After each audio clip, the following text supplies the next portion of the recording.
Up we go, Caro! I'll warm up the crowd.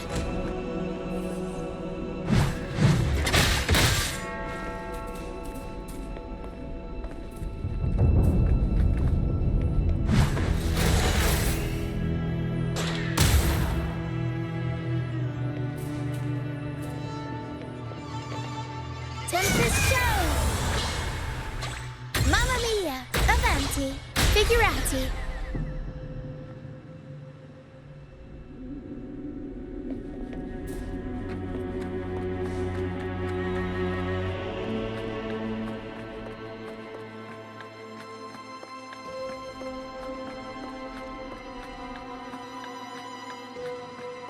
We'll improvise. Huh. Mamma mia! Avanti! Figurati!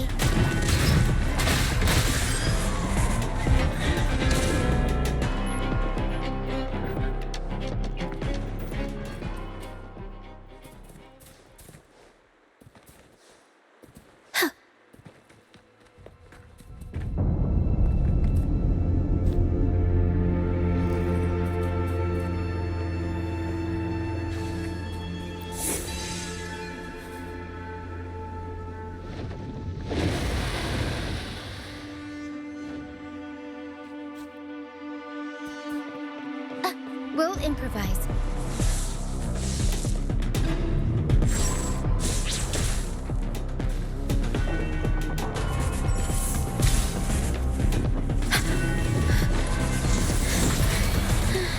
Tacit discords. Watch out. What? I can't control my forte. Mamma mia! Avanti! Figurati! Improv performance! The high levels of corrupted remnant energy in the mist are disrupting our frequency stability. I can help with that. See, fighting here is a bad idea. Let's just try to avoid any threats for now.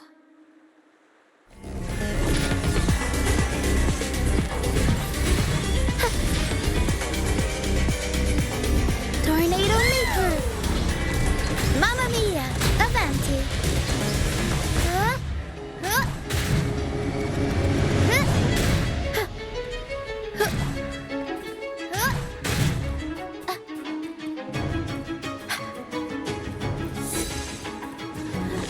Tempest show!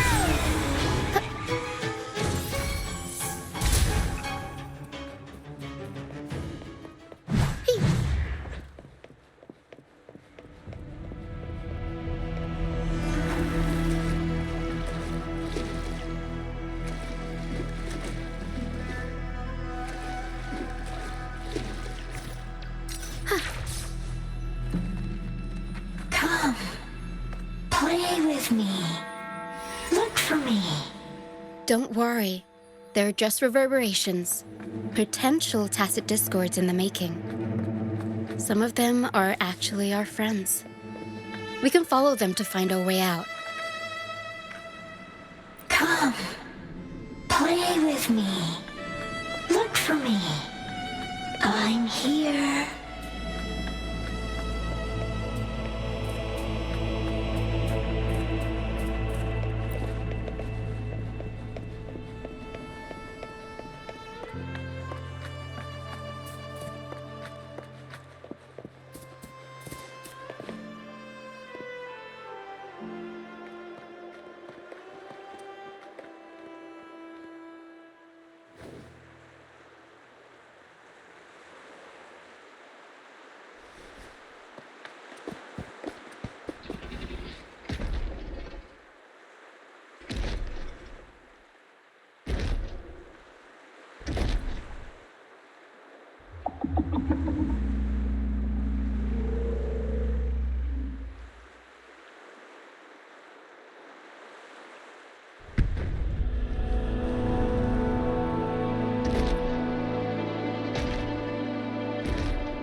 Did it lead us this way because it sensed the dragon? Possibly. Phantoms are sensitive to frequencies, so navigating the mist is second nature for them. The game isn't over. Here, come quickly. I think I figured out what they're doing. We'll be out of the mist soon.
Rochia, you found me.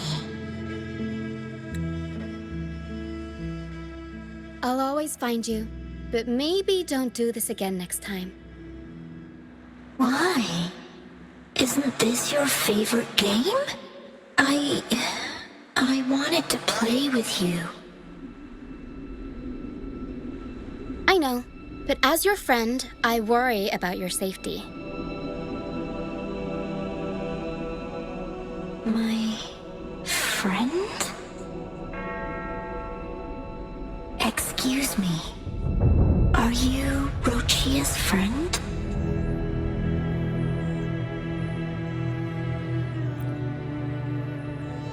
Ah, how wonderful.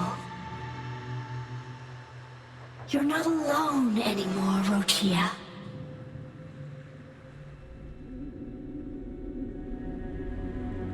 Yes, I have friends now. I'm so happy for you. All is well. Fly to the high heavens. We are born free, and our souls will soar even in death.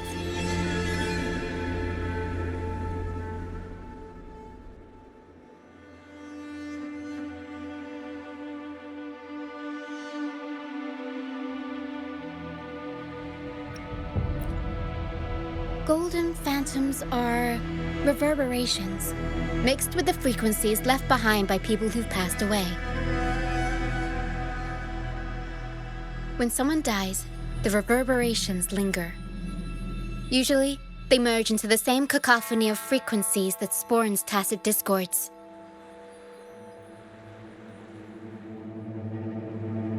But sometimes, a trace of their final will remains, and the mist shapes this into phantoms.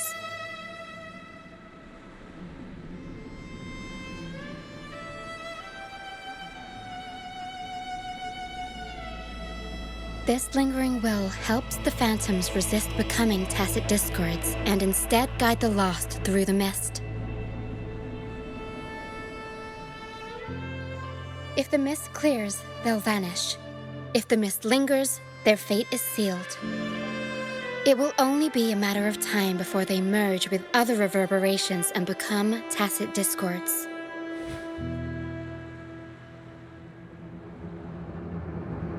Their final frequencies tend to cling to certain objects. Like this Lucianite here. I collect them as proof that they once lived.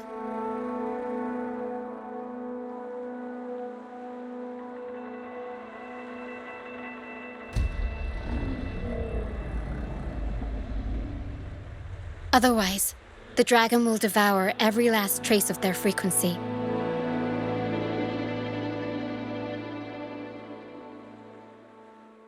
The mist is thinning. That stranded ship ahead looks like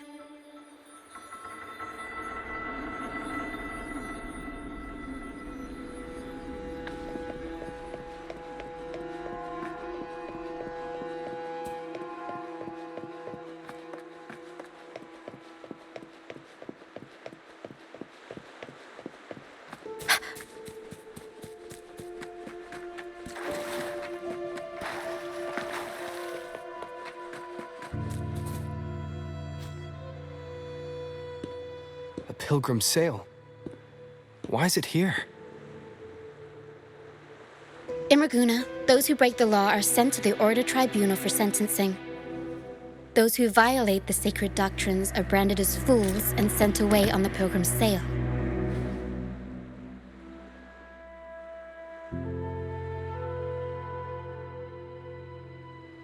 It's said that when the first dark tide ravaged Rinascita, the first Primus followed the currents on a rickety boat and met the Sentinel in person. That's where the pilgrim's sail tradition came from. Now the fools retrace the Primus's journey, reflecting on their mistakes along the way. There's a strong undercurrent around this isle, likely caused by that first dark tide. It drags all pilgrim sails here unless the ship's course is altered.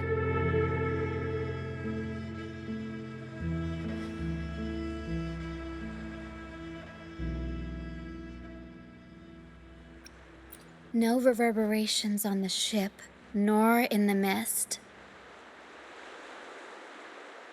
The people must have escaped. But with the mist this thick, we need to stay on guard.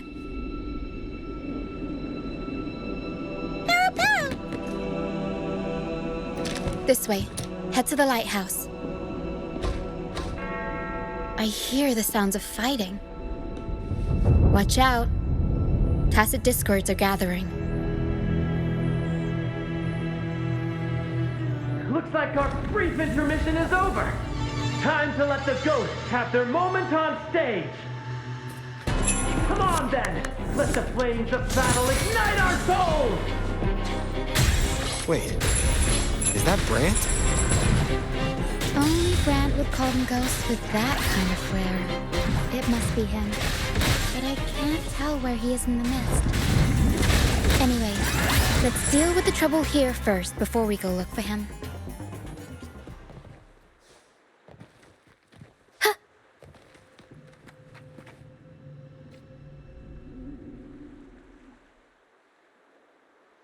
The show's over, ghosts. Time to take your final bow. Watch your back. A marvelous shot. You've earned your stripes, first mate. You're welcome. But if you tilted your head just 10 centimeters to the left, it wouldn't have been the Discord's head that got popped. It'd be yours.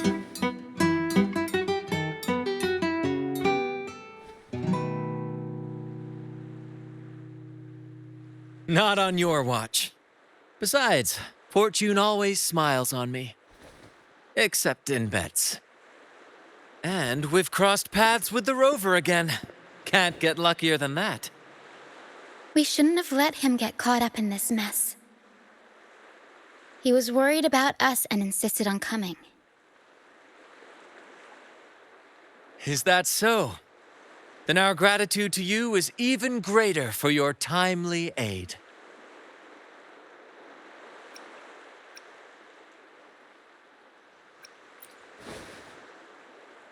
To find the brightest truth, one must delve into the deepest shadows. Such bravery deserves to be hailed, my friend. Where is everyone on the pilgrim's sail? I was patrolling the coast earlier when I saw their ship drifting into the mist. Time was against us, so I departed alone without alerting the crew. Thank you. Don't be afraid. You're safe with us. You've got some skill, you know, holding your own for so long in a trial against the Tacit Discords. Trial? I don't buy into the Order's nonsense. I've worked hard all my life and stayed true to the Order's teachings about forsaking earthly pleasures for divine favor. And what do I get in return? Heavier taxes.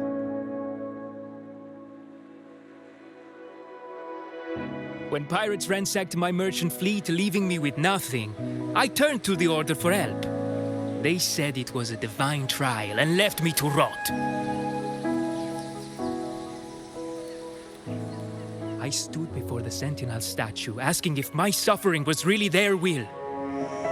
But all I got was Silence. Why should I wait for peace in the afterlife when I could be living for today? How is that a crime? As for salvation, I don't believe in it. And I certainly don't need it. Here's a proposal. How about joining our troop? We are wanderers adrift upon the seas. Or perhaps you're more familiar with the name, the Troop of Fools? The troop of fools. Could it be? Yes, we are, like you, by the Order's decree, marked as fools. Fools on the pilgrim sail often meet their demise in a storm, or they're swallowed by the waves. Even if they do survive, they still face hunger, thirst, and the unforgiving wrath of nature. Maybe it's luck that brought you here so swiftly, and unharmed at that. Look around. This is all that remains of the pilgrim sail. This is always their final destination, where the fools meet their end.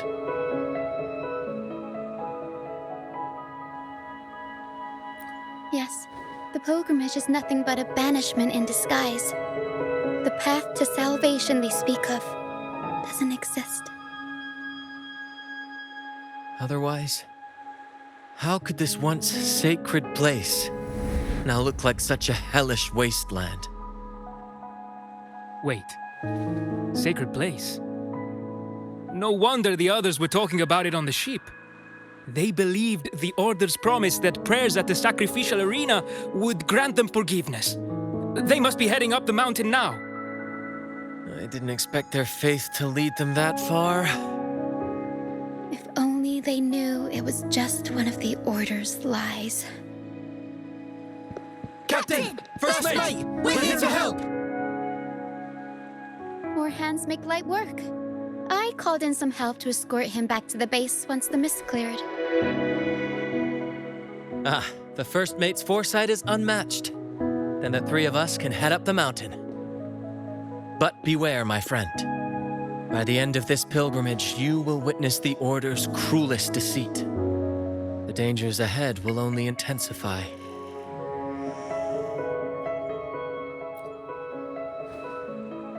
Please, save them. I hope it's not too late. Don't worry. There's more to our troop than you think.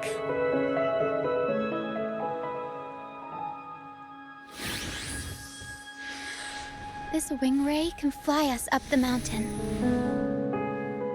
You two go first. You'll find I'm very convenient to bring along. All right then. All hands, prepare to ascend!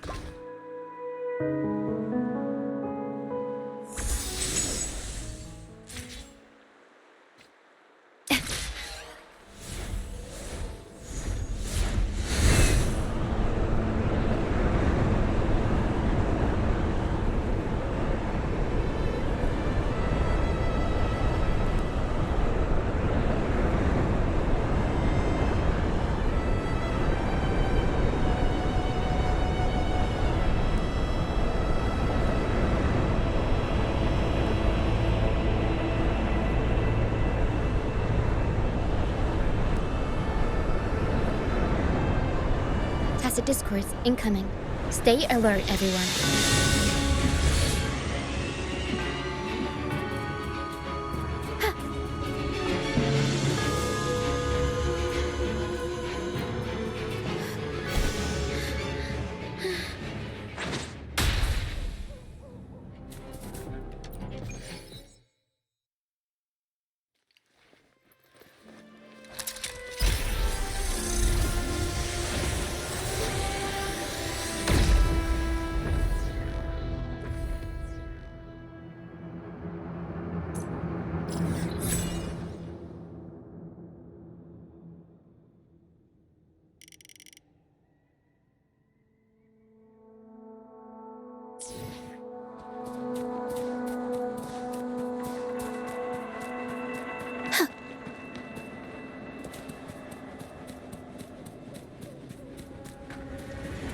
We'll improvise. Tempest show! Mamma mia! I'll warm up the crowd.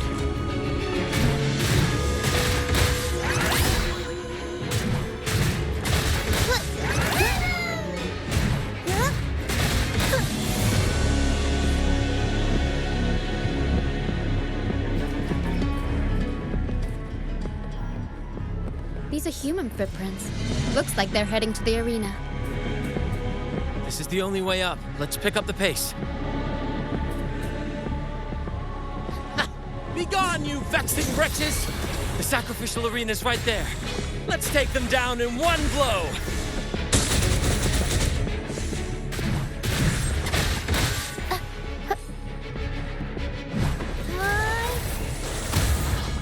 Mamma mia! Avanti!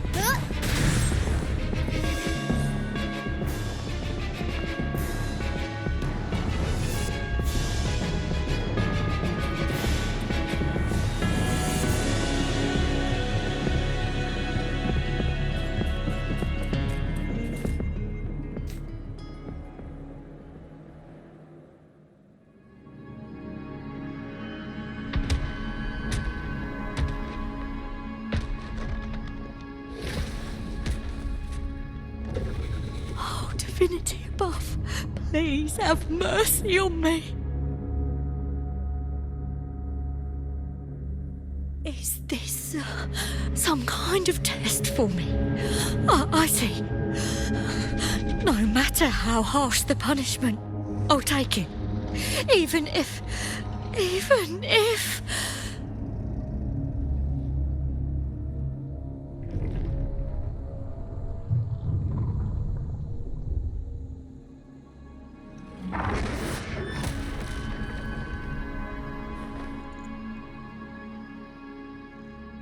if it means death?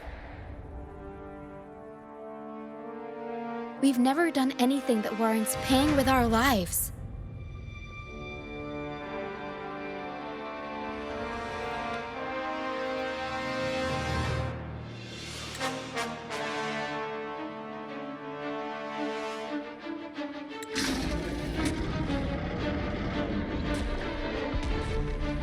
I'd wager mercy isn't on the table.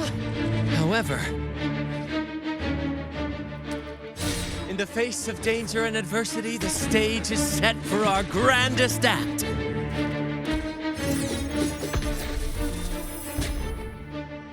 Brant, you handle the tacit discords. I've got the dragon.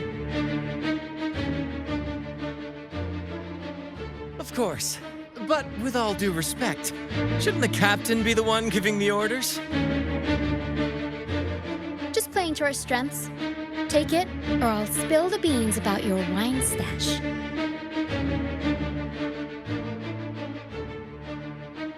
Why, aye, first mate.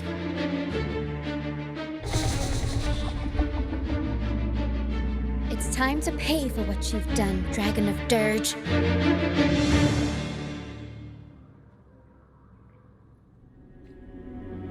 We'll improvise.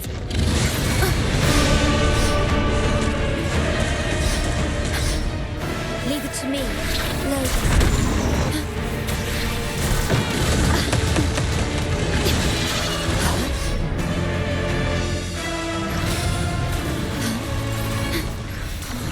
Iron graft you knew.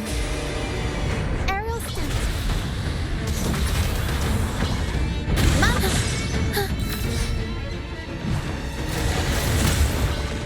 Mamma mia! Every story needs drama. Mamma mia! Avanti! I'll warm up the crowd. The world is our stage!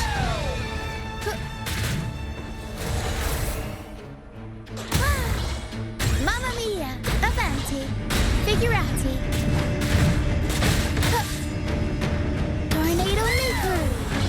Mamma mia! Avanti! Unexpected plot twist.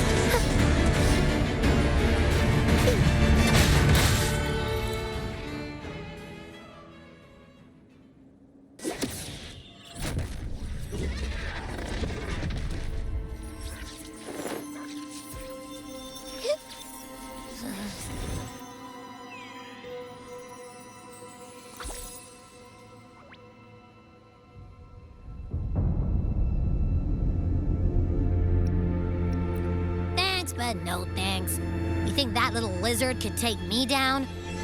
I just took a nap after eating its frequency.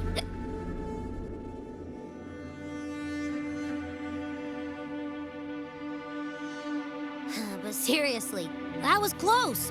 The fire it breathed almost singed your hair. Good thing I was here to back you up. As soon as I realized it was a tacit discord, I went for it and ate its frequency. Piece of cake. But I gotta say, it was a pretty hefty bite. I swear, I chewed it up, but it was hard to swallow. It wasn't the taste, you know? More like my digestion's been a mess lately.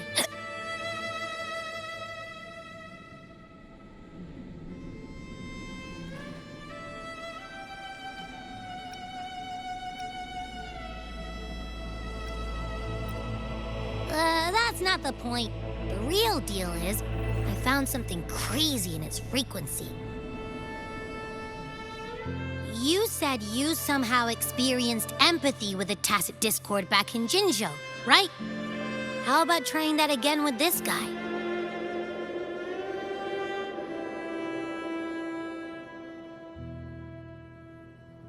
Trust me, this could be our big break.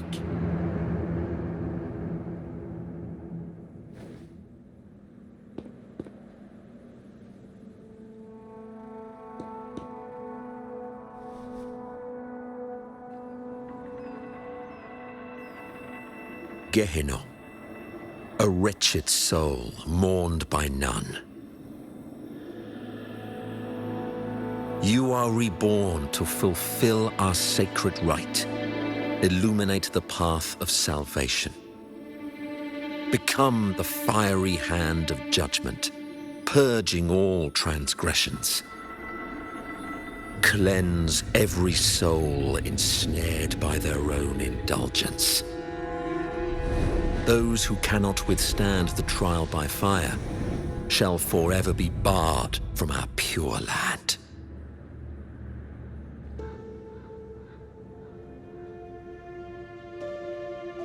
See? I wasn't lying.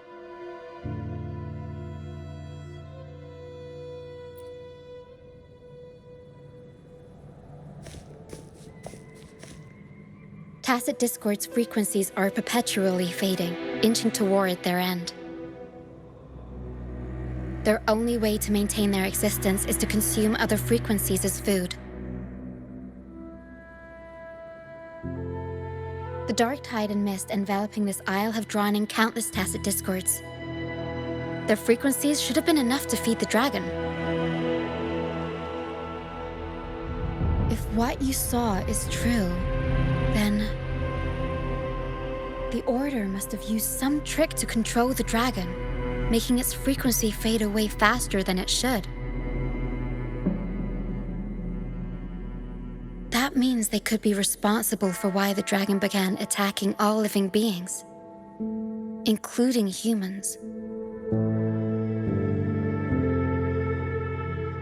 In time, it ended up becoming a harbinger of death.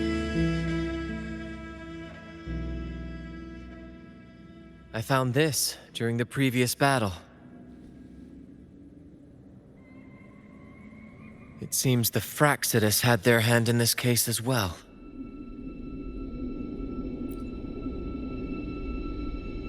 So you know them too. Seems we have much to discuss. Our troop usually earns a living by performing on the nearby islands. Sometimes we take on escort missions for merchant ships as well. That's how we first got acquainted with the Fraxidus. At first, they were just lurking about, raiding ships. But as the Carnival drew near, their actions grew suspicious. We noticed them lingering around a certain sea. Remember Cetus the Tidebreaker? The creature that attacked you when we first met? After we parted ways, we went searching for it to find out what had gone wrong.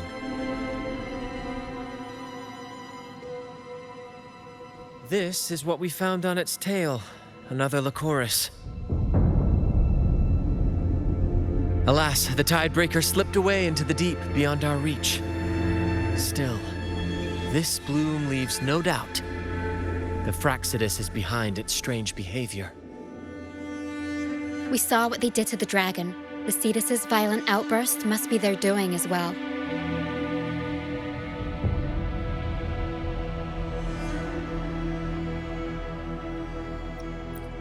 They say the Carnival is a ceremony to resonate with the Sentinel. Those who claim the laurel may be graced with a miracle, a direct communion with the divine. At first, we thought you were merely a curious traveler, intrigued by the Carnival and our Sentinel. But now, seeing how far you've come, there's more to your quest, isn't there? Our troop has always sought the laurel, and we won't sit back while others threaten the Carnival. If they're your foes, then our paths align. Remember I mentioned one of ours who once claimed the laurel? He wasn't with us when we first met. But once we reach our base, you can speak with him about the Sentinel. It won't be long now. After such an adventure, a well-earned rest awaits.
Here we are, ladies and gentlemen.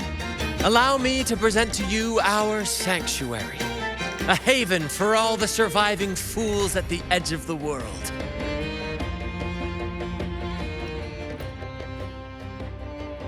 They say the most dangerous places are the safest. Penitent's End has always been forsaken. And now, cloaked in a sea of mist, even the Order's envoys wouldn't dare set foot here. It's the perfect refuge for us. The mist does shield us from the Order, but it brings its own set of problems. Precisely why we must tackle its effects without delay. By the way, if you'd like to speak with Mr. Bardolino, our laureate, you'll find his tent deep within the base. Feel free to talk to the others while we handle our tasks. We'll catch up once we're done.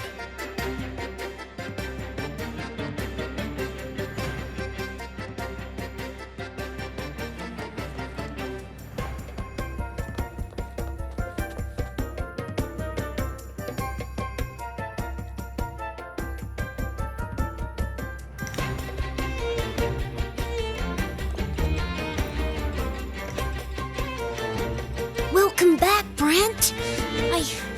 I heard a lot of voices coming from the mist. It's scary.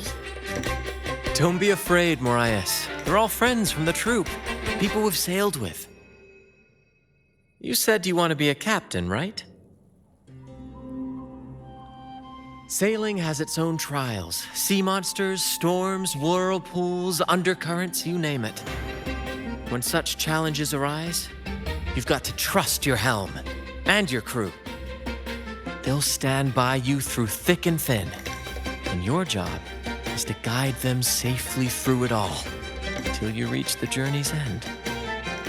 I understand. Everyone has been so good to me, always looking out for me. When I grow up, I'll be a great captain and take care of them too. That's the spirit, kiddo. You've already got the heart of a captain, and that's no small feat. You're the captain of your own ship. Bravery like that deserves rewards. Here, take this. Wow! Captain Sparrow's legends! Thanks, Brent. And can I maybe have a sip of the stuff you like to drink? The troop strength? Ah, well. That's a special brew for captains who face the fiercest storms. When you're ready, your own glass of troop strength will be waiting. Really? I'll work for it. It's a drink made of water lamps, fermented, distilled, and aged to perfection. And not for young ones, of course. We brew it ourselves, each of us with our preferred strength. It's not worth much, but it's one of the few pleasures we can have here. Those who did make it have their own dreams to chase. Some will eventually leave to follow the call of their hearts, their silhouettes forever etched into the mist. We hope they find their promised lands. The troop may be a safe harbor, but it's certainly not the final destination of their journey. We honor their names and stories in our plays, passing their legacy down through the crew. Beriardi the Fire Eater, Toscanini the Night Watcher, Fernando the Fish Killer. Their stories remain vivid in my memory. One day, I'll compile them into a book, mark my words. Over the years, we've bid farewell to many and welcomed countless new faces. Seems this cycle will never end. When I was a boy, I saw the Sentinel's statue in the Cathedral of Mercury. Curiosity led me to point at the statue and ask, how can you say it's the Sentinel when no one has ever laid eyes on it? I didn't know the consequences that would follow. That question earned me a pilgrimage. At the time, I thought it was some grand adventure. On the pilgrim sail, I was cared for by other fools who shared what little they had and shielded me from the grim reality with their kindness and smiles. But all I could do was watch as they passed away one by one. From that day forward, I swore to wipe away the tears of the innocent. Every adventurer needs a rest, and every ship must find a port. For us, that meant finding a sanctuary. When we finally reached this forsaken isle, the destination of our pilgrimage, we fought the Tacit Discords to claim our territory and scavenged what we could from the ship's wreckage. From that, we built all this. Though the night may be long, the dawn always follows. That, my friend, is what we should set our sights on.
Relax, young man.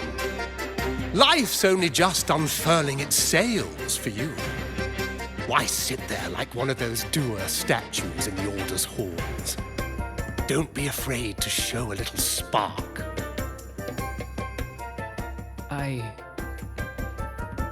I was just thinking about my future. Is Raguna truly lost to me forever? Some have found their way back, but under the Order's watchful eye. Is that really what you want? A life without freedom? Listen, you don't need a grand stage to leave your mark. A true Raganese can turn even a ragged tent into the finest theater. That's what I'm preparing to do.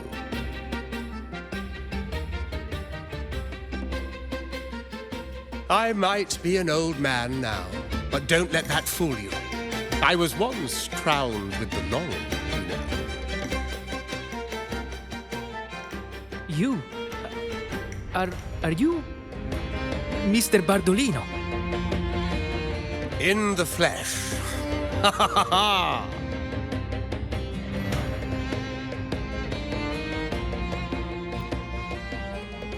As I took my final bow on stage, a bright light pierced through the clouds, shining down from the sky. And then, a radiant laurel descended upon me, and I heard a voice. It was the Sentinel's voice, ringing in my head. I asked them a question that had puzzled me since childhood. The ultimate philosophical riddle. What should I eat tonight? And they answered. The body is the temple of the mind. To keep your mind sharp, do consume healthy food, such as the loris salad.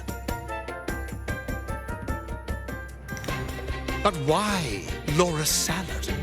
I was baffled, and the meaning still eludes me to this very day. I've never been quick-witted, though, and the Order's doctrines never quite took hold. Acting, however, that is where my true passion lies.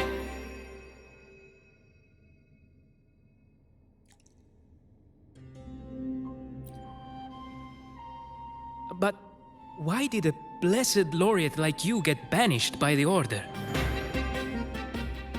Back when I won the laurel, Raguna was led by the Holy Maiden. She promoted all sorts of grand celebrations during the Carnival, an unceasing tide of revelry. Stages sprang up on every corner of the city, performances dancing through the streets, and shops adorned in vibrant hues. Even on rainy nights, you could still hear music playing in the square. Some performers wove their critiques into their acts. Sharp as she was, the Holy Maiden noticed.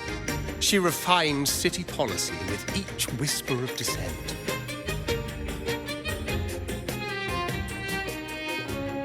Those were the golden days, my friend. The Holy Maiden once said that if she were to leave this world, she'd want no majestic tomb or solemn funeral, but the grandest carnival as her final farewell. And then, she really did leave us. The current Primus took her place, and in the name of mourning the Holy Maiden, issued all sorts of bans on the Carnival. But is that really what she would have wanted? The Order's grip tightened, and the Carnival performances were reduced to dull, monotonous shadows of their former selves.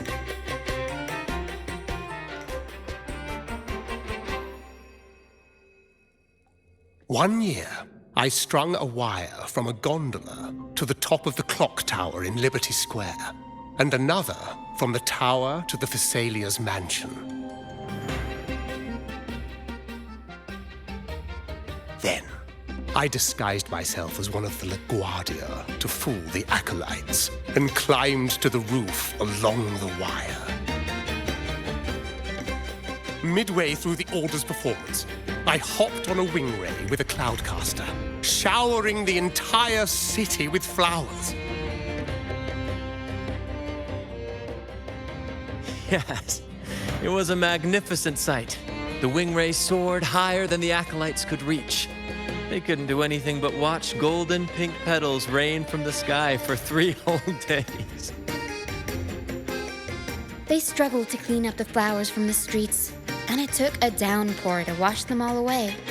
That cloudcaster, adapted from a music van, became the prototype for the one we use on stage today.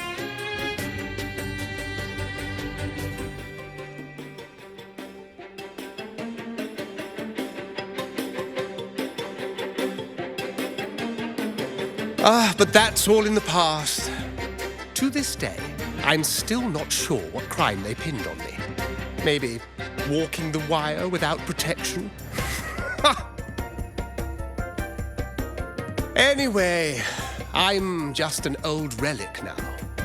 But you lot, you're the main characters of this era. Facing down every obstacle with fire in your bellies. But isn't our fate already sealed? Without the so-called salvation the Order preaches, we're doomed to our banishment. Just lost souls, dying in obscurity. Life is short, and we weren't born just to atone. The Order may banish us, but they can't take away our right to sing.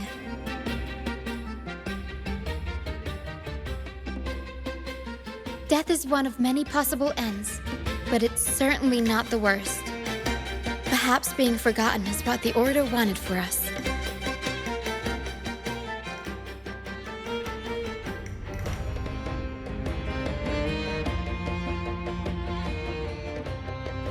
They want to erase all traces of our existence, grind us into dust and drag us into the abyss.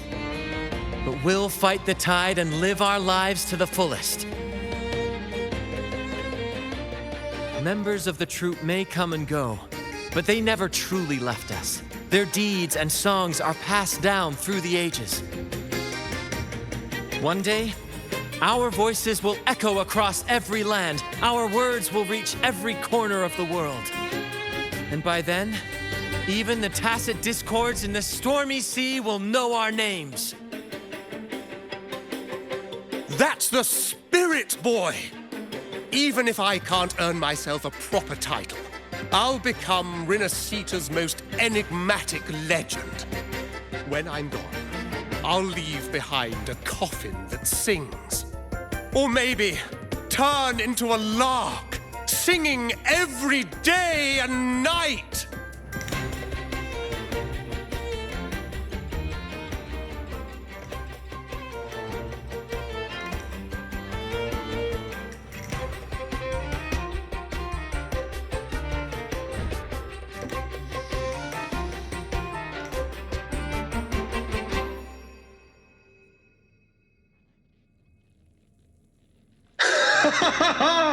What say you, Brad? Do you like this stage design? It could be used for this year's carnival.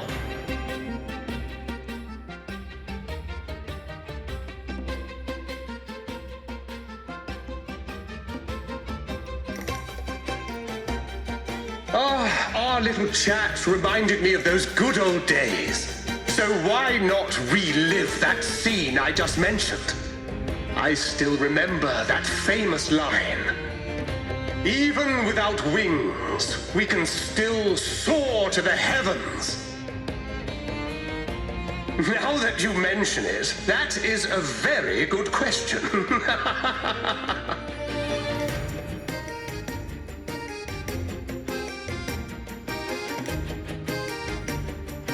Please don't mind him. We like our performances big and bold, after all.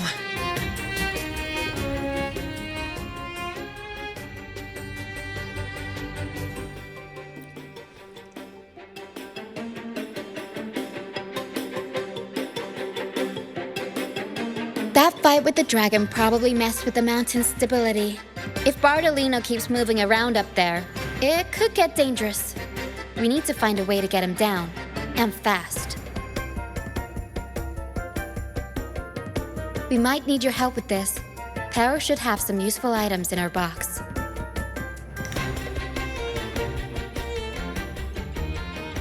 We've got a cloudcaster that can conjure up some fluffy cloud cushions that make the perfect stairs to reach Mr. Bartolino or catch him for a soft landing. But some of its parts have been borrowed by other troop members.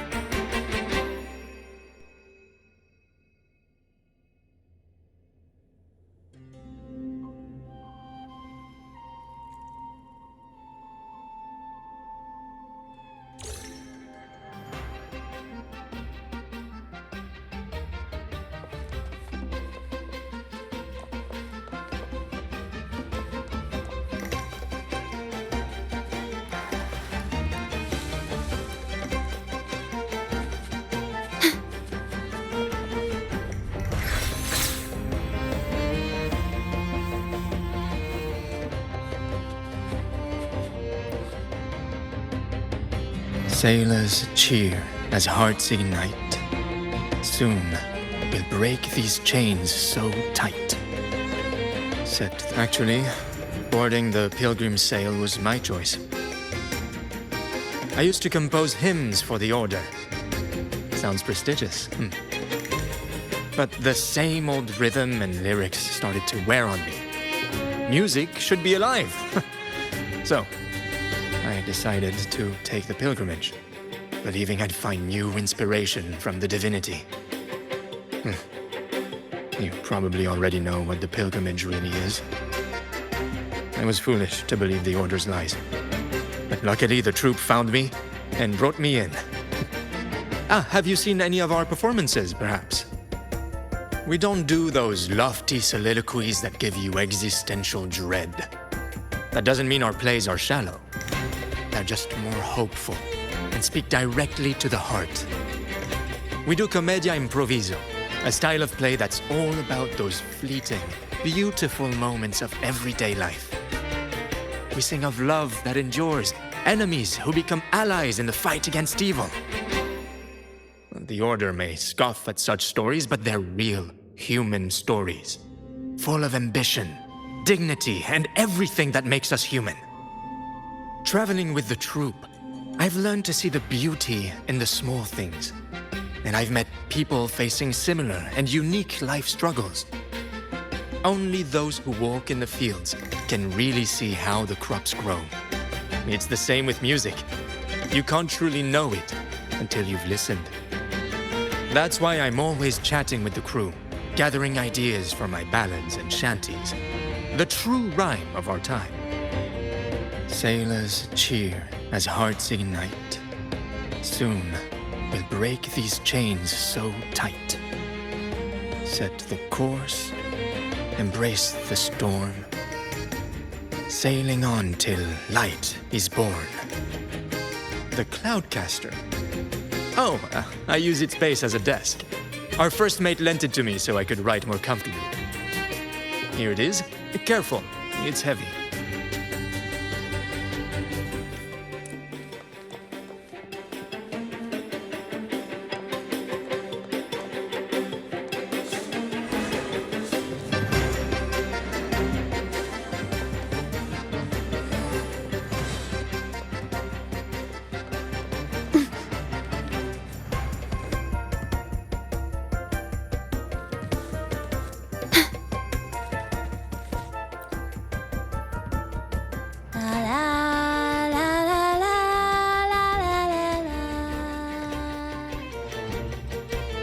I'd rather be a wild flower, ignored by all in my own power, than a rose that bends and sways, bathed in grace, but lost in dismay.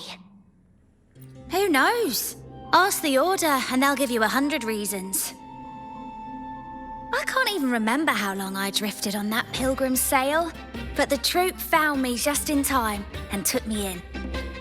What's past is past. It's the present that counts. Let go of the bad days and enjoy the moment. This is the way to live, I'd rather be a wild flower, ignored by all in my own power, than a rose that bends and sways, bathed in grace, but lost in dismay. Isn't it obvious? I'm practicing for the carnival. I'm the troupe's soprano and helmswoman. Steering Rinascita's echo ship isn't just about strength. It's about resonating with the echoes. After years at sea, I've learned that some echoes are sensitive to our songs and will react to them in different ways. The Order warns of sirens lurking in the stormy sea's mists, but they don't scare me. I'll show them who the real siren of these waters really is. I'd rather be a wild flower, ignored by all in my own power. Cloudcaster. It does ring a bell. Here, the resonance unit. It helps me find the right pitch and rhythm. Works like a charm. You should give it a try too.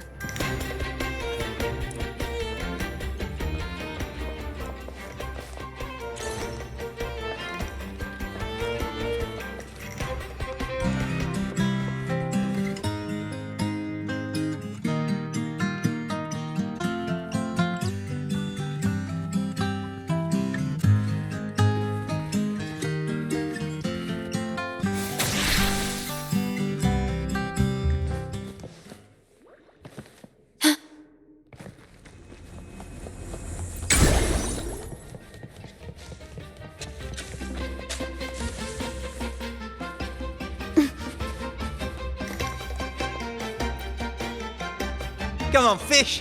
Come to my net. Back in Raguna, I was just a fledgling fisherman when I accidentally caught an Erasti. Turns out, it's a sacred fish, only meant as an offering to the Sentinel. Mortals aren't allowed to catch it, but it swam right into my net. Not really my fault, was it? Though the Order didn't see it that way. They banished me out here, like tossing a fish onto dry land. Luckily, the troop found me. I can still fish like I used to. Otherwise, I'd probably be dead, or living as a pirate. Though, to be honest, life here ain't too different from a pirate's. Except we're not hunting for treasure, but for smiles and cheers from our punters. Come on, fish. Come to my net. Yeah, I borrowed the reel for me fishing rod. We scavenge all sorts of stuff from the beach and fix them up as needed. Nothing goes to waste. Don't be fooled by appearances. This stuff can be pretty versatile. Good. We have all the parts now. Time to work, Pero.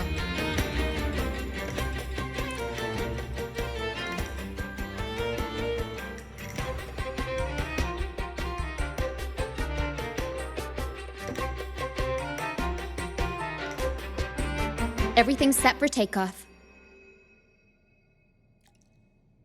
Let's position a cloud cushion beneath Mr. Bardolino. Then we'll pop the balloons and bring him down safely. Although we might need a bigger cushion. The Cloudcaster's resonance unit responds to song. The louder our singing, the more powerful the effect. In that case... All right, friends, old and new, come and join this sing-along!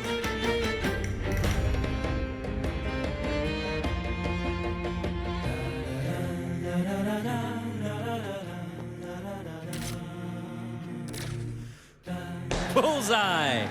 How about showing off that aim again with the rest of the balloons? Almost done.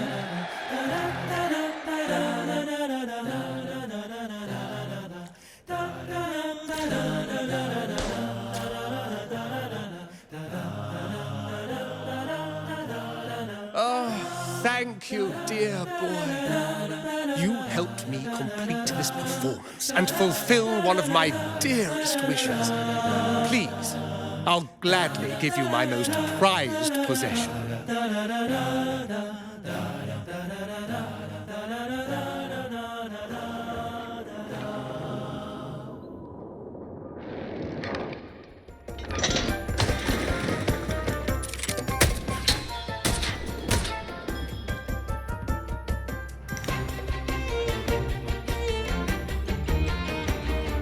Apologies for my late arrival to such a magnificent performance. Did I miss anything? Oh my, oh my. What an honor to witness the beauty of our generous benefactor. Thank you, my lady, for rescuing this humble soul in his moment of need.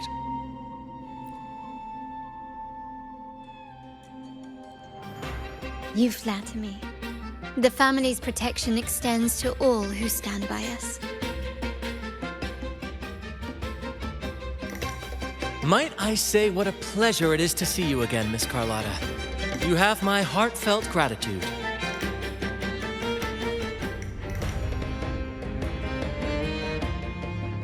Is everything going smoothly with your family, Miss Carlotta? Yes, thank you. The Order's scheme was uncovered as planned. Uncle Capilet was rescued, and Grandfather has handled the rest. I still owe you thanks for improvising with me in front of that priest.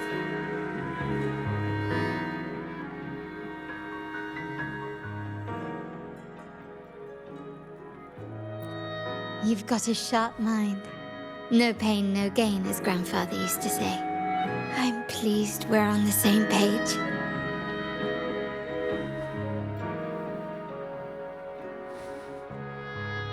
Your kindness is much appreciated. The Montellis won't forget this. In return, I'll share everything I know.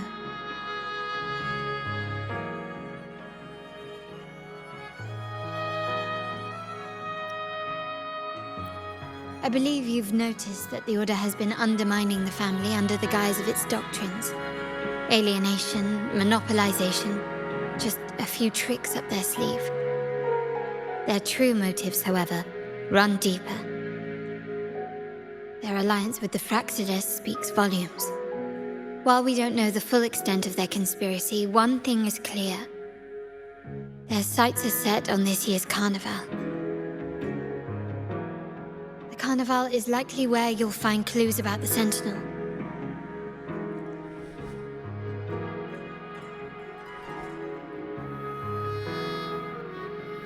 Legend has it that the Sentinel, Imperator, has been secluded in the heavens, cut off from the mortal realm. The last record of the Sentinel is from the Carnival a decade ago. At that time, the entire city was shrouded in mist. Ghosts roamed the streets. A dragon roared from the sky, and a sea behemoth raged, summoning towering waves. Do any clues come to mind?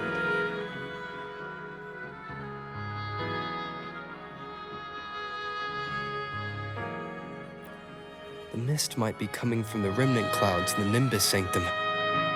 Lorelei has the power to purify and control them, but the Fraxidus interfered.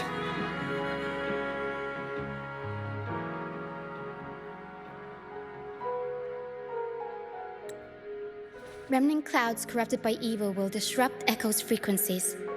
If the mist had spread to the city, it would have stirred the echoes into chaos.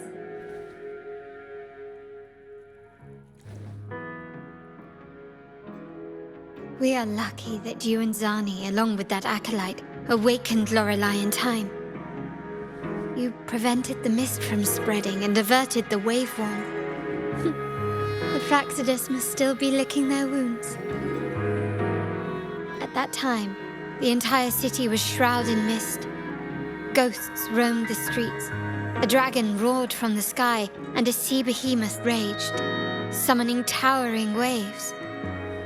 Do any clues come to mind? The Montelli traders used Lycoris in experiments to turn echoes back into tacit discords.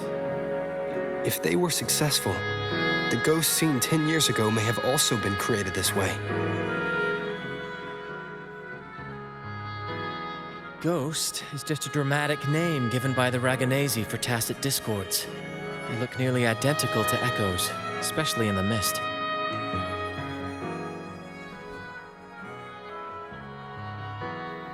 With your help, Grandfather has thwarted their plan. No corrupted echoes will appear at this year's carnival.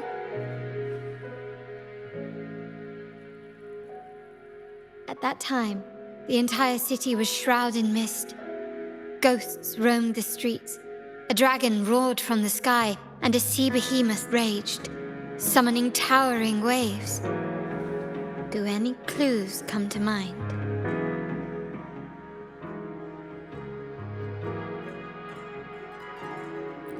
The Order has allied with the Fraxidus to control the dragon. From what I saw when I connected with its frequency, they might be planning to command it to attack Raguna during the Carnival.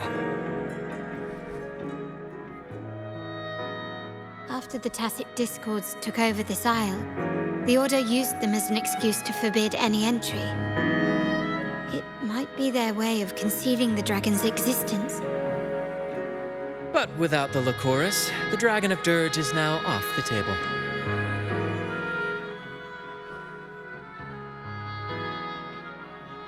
At that time, the entire city was shrouded in mist.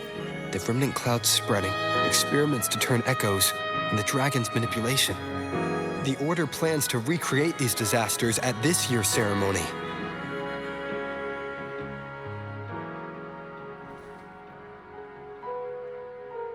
The Order and the Fraxidus are allies. To prevent the Carnival's sabotage, we must stop them. But what is their motive?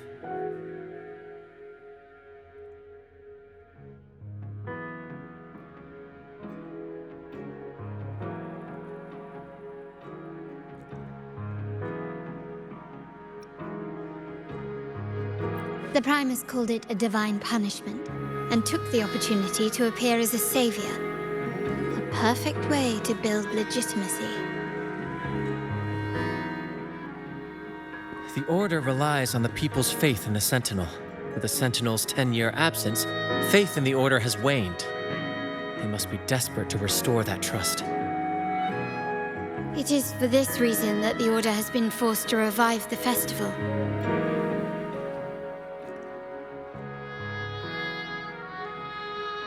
Let's consider the implications. If the Carnival proceeds unhindered, how would it affect the Order?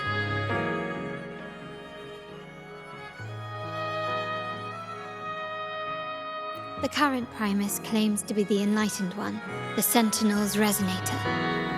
However, based on the prophecy we found in the ruins, this role is meant for the young maiden who is destined to heed the divine oracles during the Carnival. The Carnival is the only time humans can directly communicate with the Sentinel. Normally, it's the Primus who conveys the Sentinel's words. A successful Carnival offers a chance for citizens to meet the Sentinel in person. But for the Primus, and possibly the Order, it poses a threat if they've been fabricating the oracles. To sabotage it while still maintaining their authority, they partnered with the Fraxidus. The Fraxidus will cause chaos during the Carnival, and the Order will swoop in as the saviors, restoring public trust just as they did before. So far, you've helped us crush 3 of their schemes, but one remains.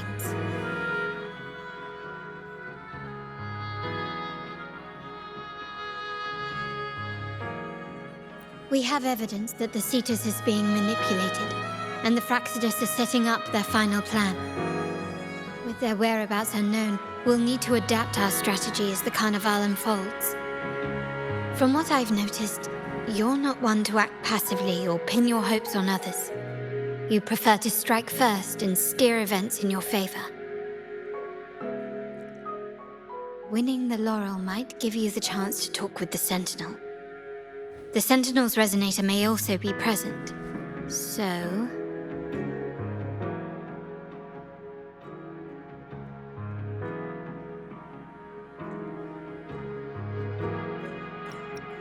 Our aim has always been clear: to restore the Carnival to its former glory with a performance for the ages. If the Divine truly exists, would they wish to see their people living without freedom? Or witness a festival twisted into a tool for tyrants? If we win the laurel, we'll show that such punishment is absurd. But if that's truly their design, we shall break those divine shackles ourselves. Whether divinity exists or not, we will fight for Raguna's freedom, where everyone has the right to live and pursue a future of their own choosing. The Montellys share this vision. Only in a free society can a fair and open market thrive.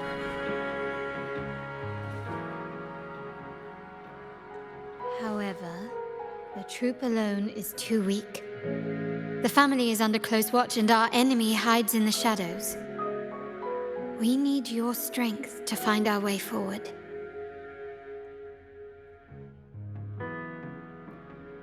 Thank you. I'm pleased we've reached an agreement once more.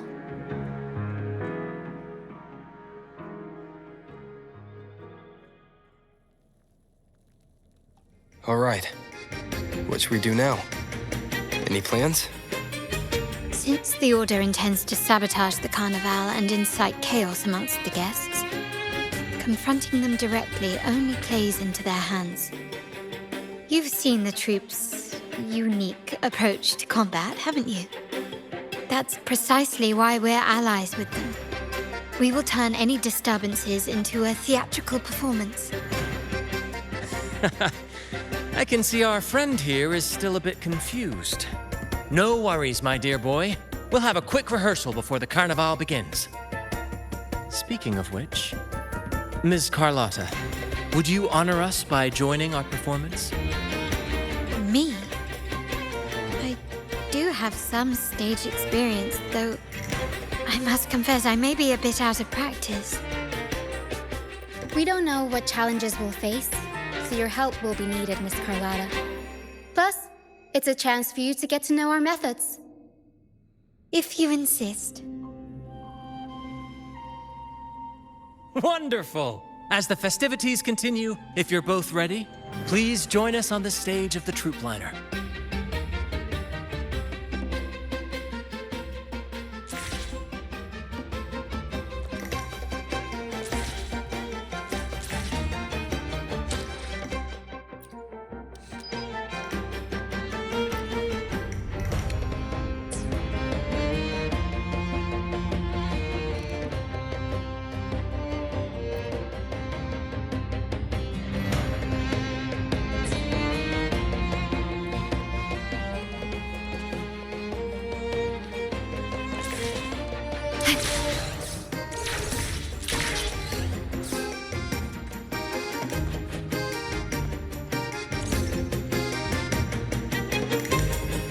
Our rehearsals are rather straightforward.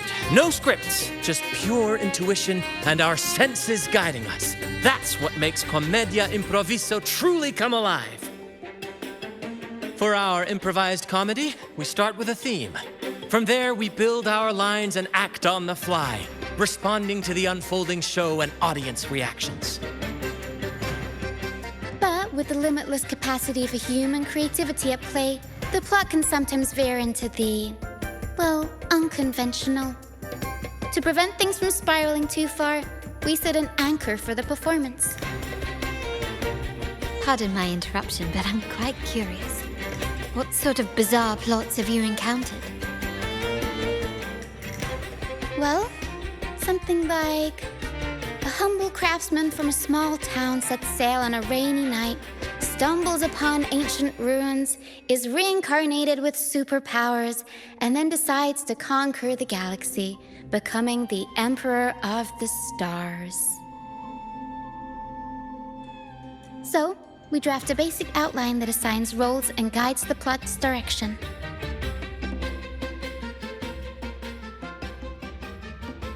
And this time, our outline is, a kingdom is attacked, monsters run rampant, and the Demon King has kidnapped the Holy Maiden. A few brave heroes accept the minister's quest to defeat the Demon King and rescue her.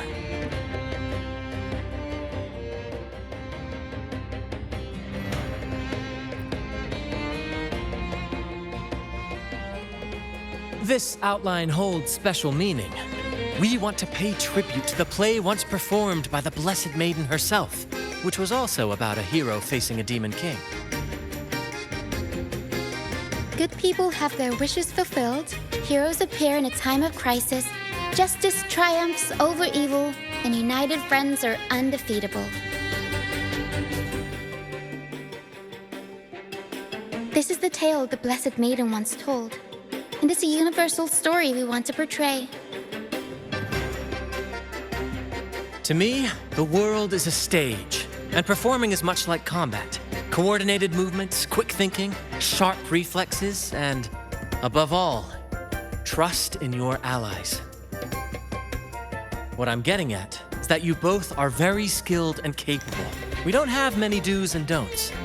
So relax and express yourselves freely on stage. This rehearsal is to help you get familiar with basic stage movements, techniques, and the troupe style, and to build good rapport. Exactly. I'll handle the stage lighting, Brant will narrate, and the rest will take on the role of the audience. If you're ready, let's begin. Everyone, a big round of applause to welcome the Rover and Miss Carlotta on stage!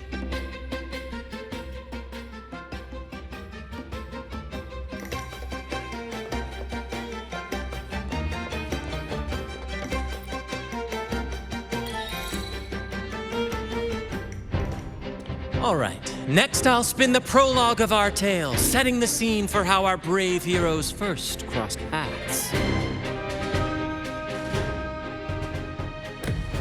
Once upon a time, a hero roamed the world. Undaunted by the lack of a divine vessel, he embarked on a perilous journey across tempestuous seas. Alone in the dark, a young girl of untethered spirit soared against towering barriers with wings of defiance. The winds of fate brought them together.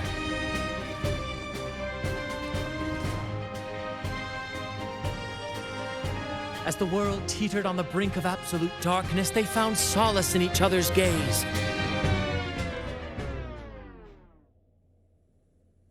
Together they became unshakable allies, standing strong against the tides of fate.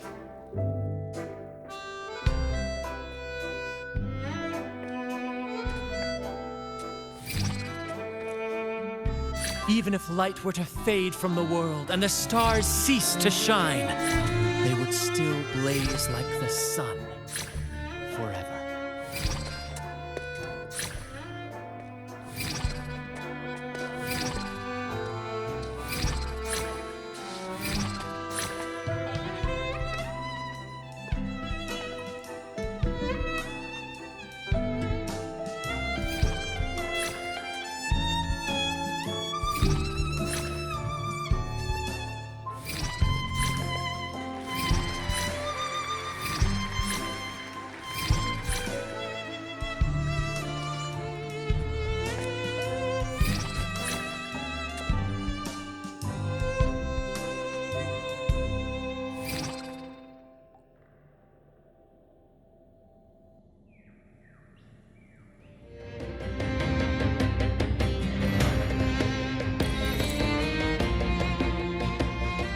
Bravo! Bravo!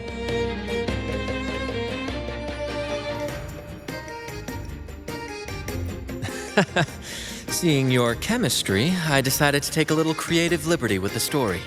Anyway, it didn't stray too far from the outline, right? The thrill of improvisation is in its unpredictability.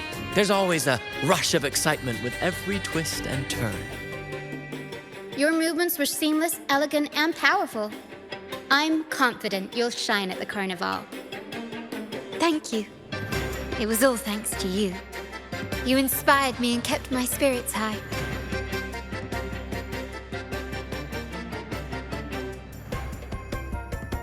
You'll master it in no time, I'm sure. All right, that's enough for today. Let's save the grand reveal for the Carnival. Oh, and speaking of which, there's still something we need to prepare for you, isn't there? You mean the essential item for the Carnival performance? Don't worry. I've taken care of everything. Oh, so it's handled then. I can't wait to see it. I have a small gift for you. Let's head back to Raguna together, shall we?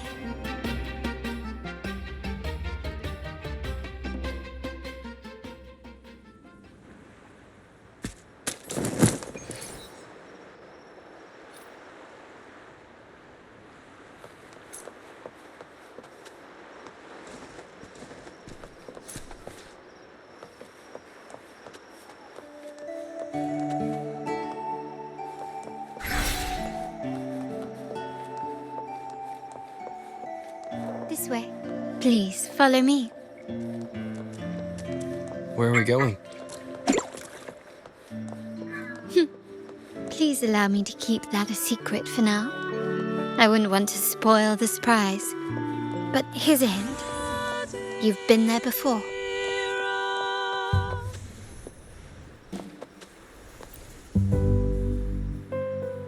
Oh, dear Lady Carlotta, thank the Sentinel you are finally back. I was just about to close up shop to prepare for tomorrow's carnival. You have completed my request, haven't you? Of course, Lady Carlotta. You should have more faith in my skills. Here you are. A small token of my appreciation. Abby, I have something for you as well. Wow, really? I get a gift too? Ha! You're so nice. Ah, so that's why Lady Carlotta was so insistent on using only the finest materials and meticulous craftsmanship for this piece. For a moment, I feared she lost faith in my skills and was plotting to hand over the shop to someone else. I see why this little creation was so important to you, Lady Carlotta. Nyala, you do have a flair for dramatics. Anyway, why don't you unwrap it?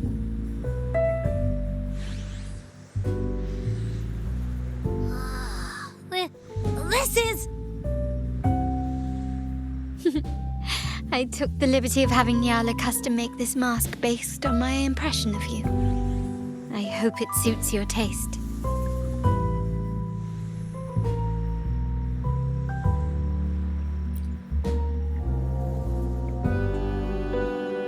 I'm pleased you like it. The Carnival is a splendid reverie, and the mask is its passport. May it help you navigate the Carnival with ease, and let you enjoy it to your heart's content. We will, for sure. May I take a bit more of your time? Walk with me through Raguna tonight. I have some additional information to share with you.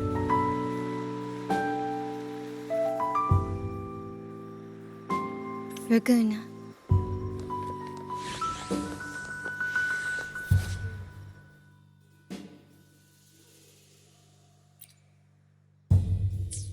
The sapphire that crowns Solaris.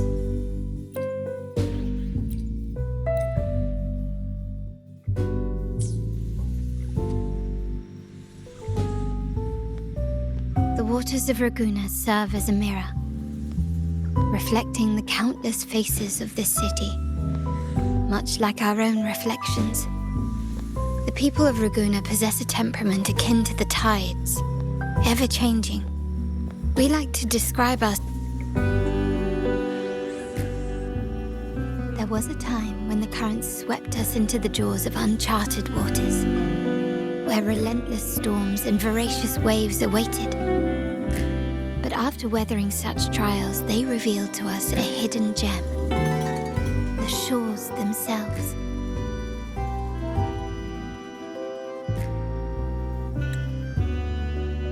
My My family has always been drawn to the thrill of a new voyage. One stormy night, fate decided to play a hand. What we discovered there on that island, the technology and novel ideas, was nothing short of a blessing in disguise.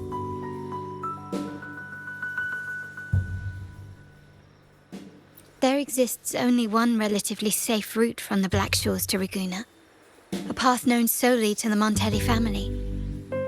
As long as you stayed on this course, you were bound to encounter the troop. My family has always been drawn to the thrill of a new voyage. One stormy night, fate decided to play a hand. What we discovered exactly. When we heard the Black Shores were hunting for a legitimate entry into Ragusa, I thought, why not bring them into our little venture? Hence the invitation. My family has always been drawn to the thrill of a new voyage. One stormy night, fate decided to play a hand. What we discovered there on that island, our intentions might not be as grandiose or ominous as you think. We seek liberation, and to achieve it, we're pursuing the truth behind Rinascita's origins. Legend has it that when people first arrived on this island, Genesis Nexus was already here, welcoming them. The prevailing belief is that the Sentinel gifted us this technology, and despite nobody ever seeing the Sentinel in person, we talk with them through supposed telepathy. Notice anything strange about that story?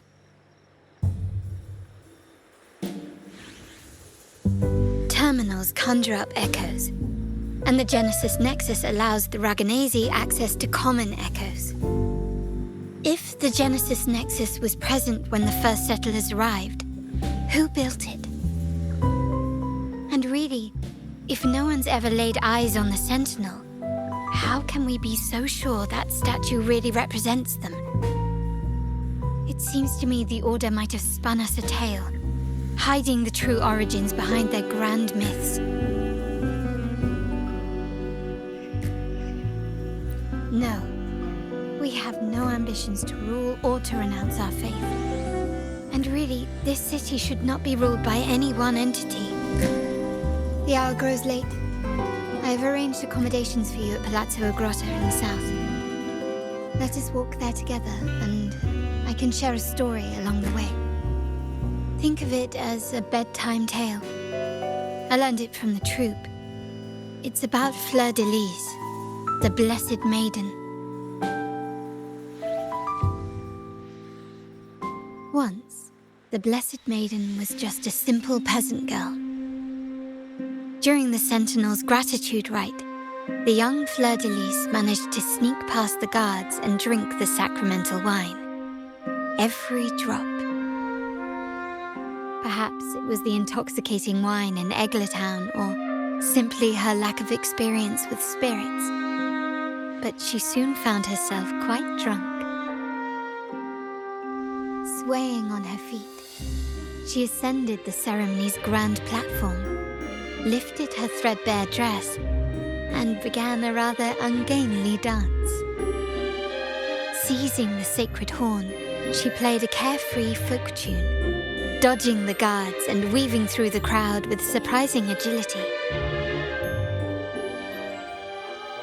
Remarkably, the crowd, as if drawn by an unseen force, followed her lead, transforming the solemn ceremony into a wild parade of cheers and revelry. Naturally, the Order was less than pleased. The pilgrim sale did not yet exist, so Fleur de Lis faced 3 days of confinement. During that time, she used her prison walls as a canvas. That unforgettable day of disordered revelry left a lasting mark on all who witnessed it. Is it not remarkable?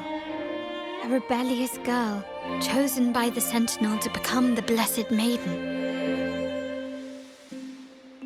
If the Sentinel indeed permitted such a girl to serve as their spokesperson, It suggests that all this joyous revelry is not something they disdain. Perhaps they too enjoy poetry, painting, tears, laughter, romantic tales of nights, and dancing amidst crowds, much like ourselves.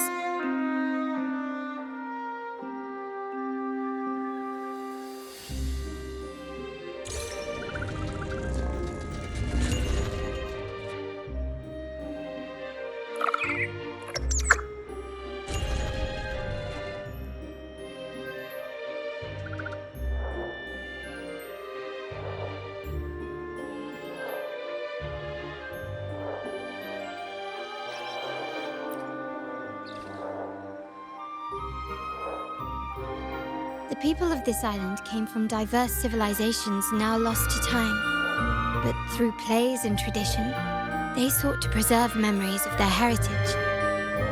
In the past, while the clash of cultures led to conflict, the Raganazi united through faith, restoring balance even if precarious. To maintain this unity, we've always needed both a sentinel and a play based on a shared legend that gives us roles.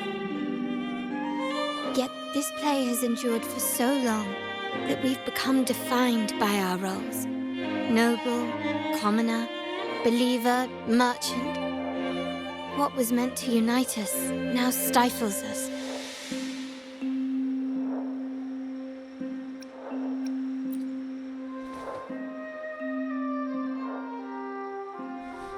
Now, we yearn for a day when we can truly set aside our titles and positions, express our true selves, and join together in celebration.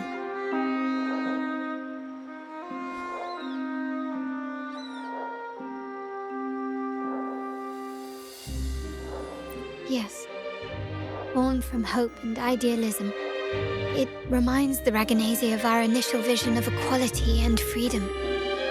It also affirms our true worth. While the Order's true intentions remain unclear, we are certain their influence has already eroded the very foundations of our society. People revere the divine figure the Order has constructed, yet they also live in fear of punishment. Legends become accomplices in fostering ignorance, and faith becomes the loyal executioner of cruel punishment. An invisible cage has trapped us all. Speaking of freedom within a cage is absurd. Fear and ignorance are our foremost enemies.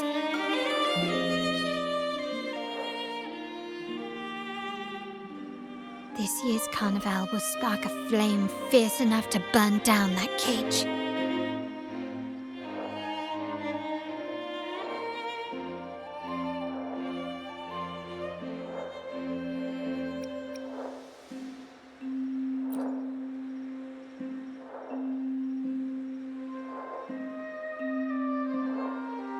Rest well, and tomorrow we shall take the stage together at the carnival.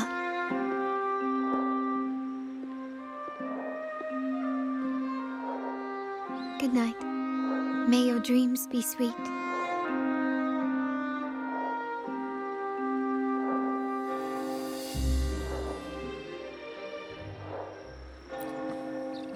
Rest well, and tomorrow, good night.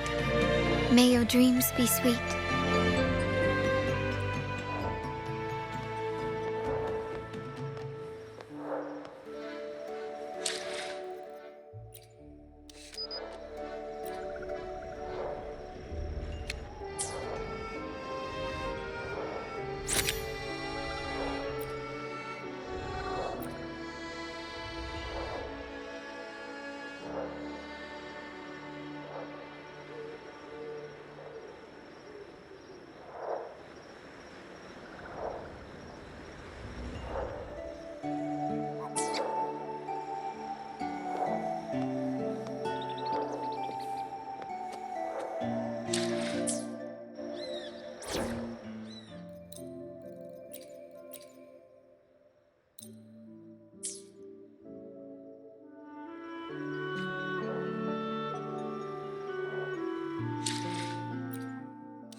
Welcome.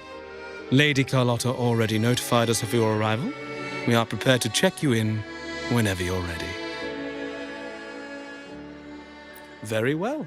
I'll escort you to your room immediately.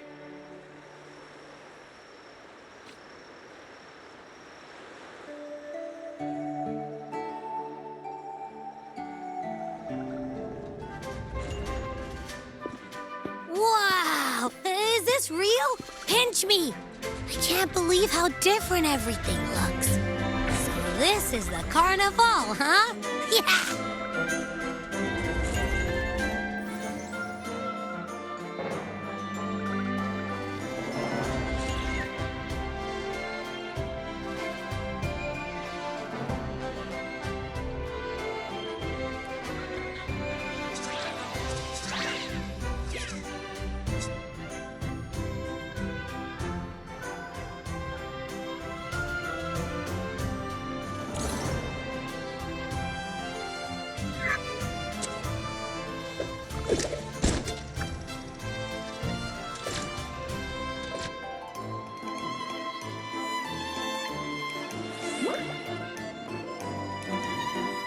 Can't wait to explore.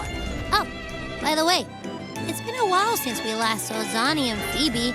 Wonder what they're up to right now. All right, let's go.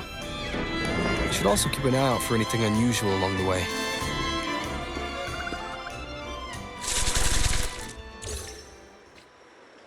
Miss Margarita, is my order ready yet? Yeah, I was about to say, I have been waiting quite a while.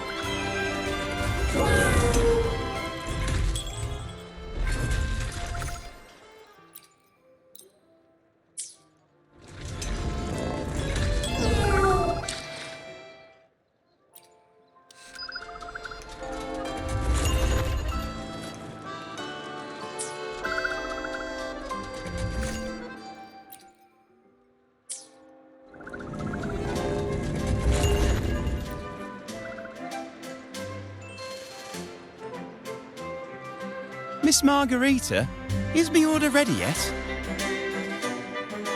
Yeah, I was about to say, I have been waiting quite a while.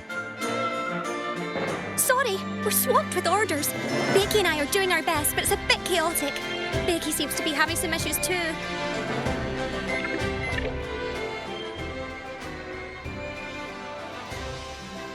No need to worry. Let me take a look. Ah, I see. Becky is just a bit overloaded with all the work. It might need a short break. Oh, good morning, my friend.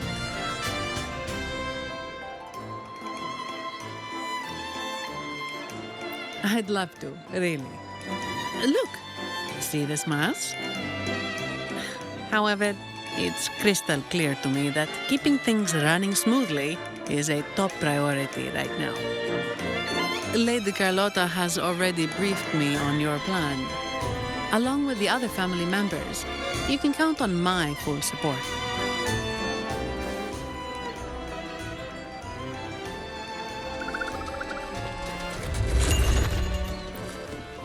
Lady Carlotta has already briefed me on your plan. Along with the other family members,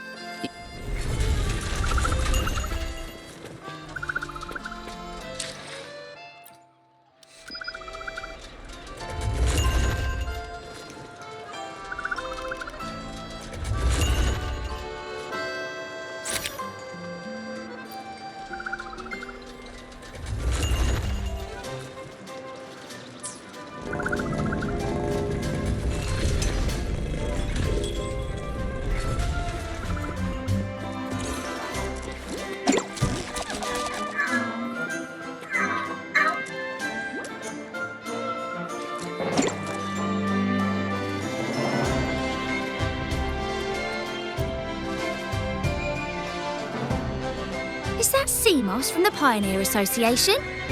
Something seems off. Why does he look sad?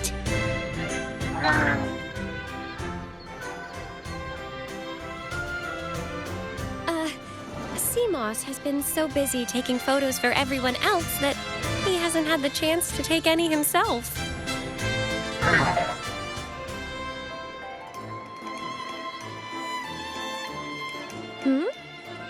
You want a picture with me? But...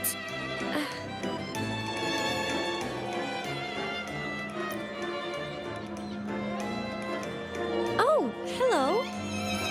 Well, thank you. Yes, a photo would be wonderful.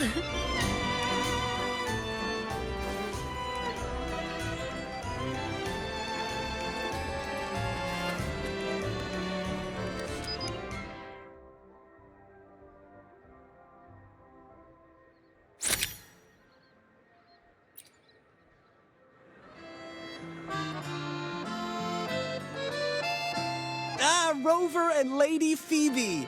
I've been capturing the Carnival's many beautiful moments. What brings you all together here? You took this picture? Look at that composition and lighting. Who knew you had a knack for photography? Buddy, you look so happy. Whatever the reason, thanks for making this moment special.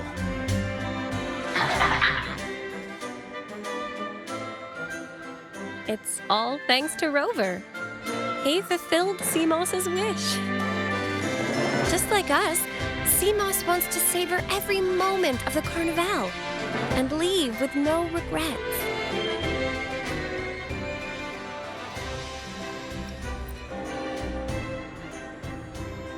The Sentinel cherishes their people, and as followers, we find joy in witnessing everyone's happiness. But we have our duties, ensuring order during the Carnival. I'm sorry I can't join in the festivities. I wish you a wonderful time at the Carnival.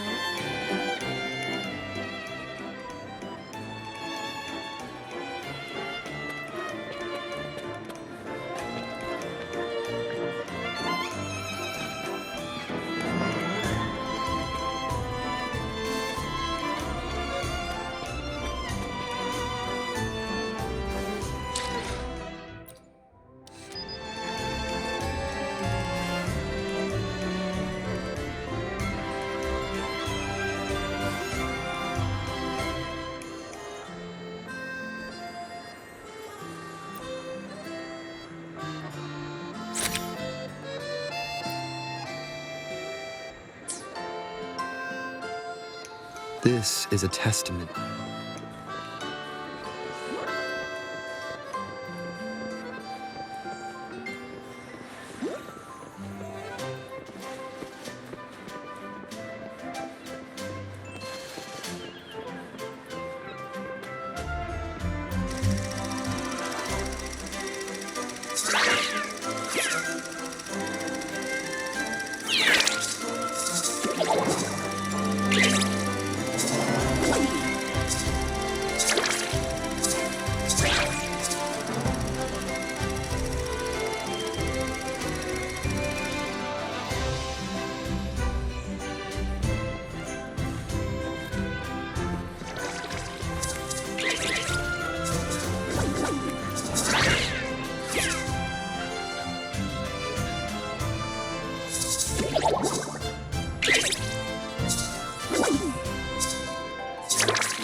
You're here.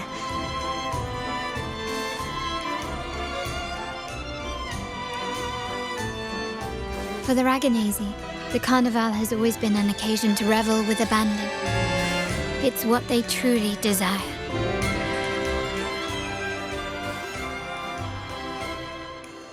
The family is prepared. They'll support our plan should the need arise. We must remain vigilant. The Fraxidus may be lurking, observing our every move. It's nearly time. The troops should be arriving at the harbor shortly. How do you feel? Ready to step into the spotlight?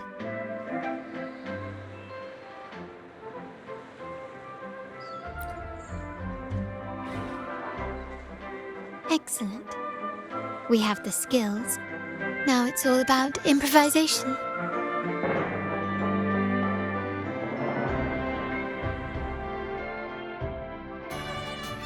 The time has come. Let's go. Let's celebrate together.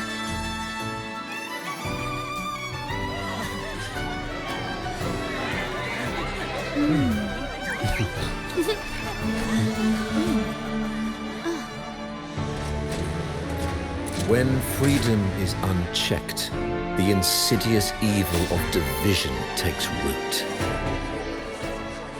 People of the Sentinel, do not lose yourselves in these fleeting pleasures. Remember what unites us all.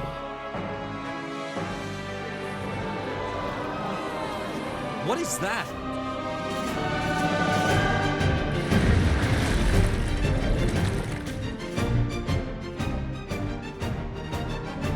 Friends! Why lead a life of restraints?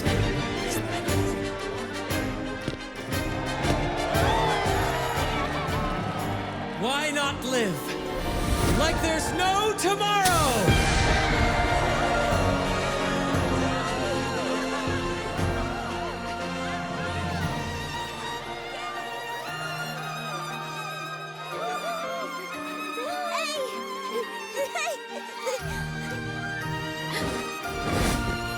High walls fall fast. All you free spirits, join us to set sail again!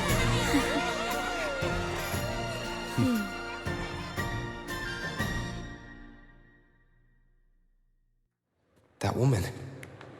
She's with the Fraxidus. I need to follow her and find out what she's planning.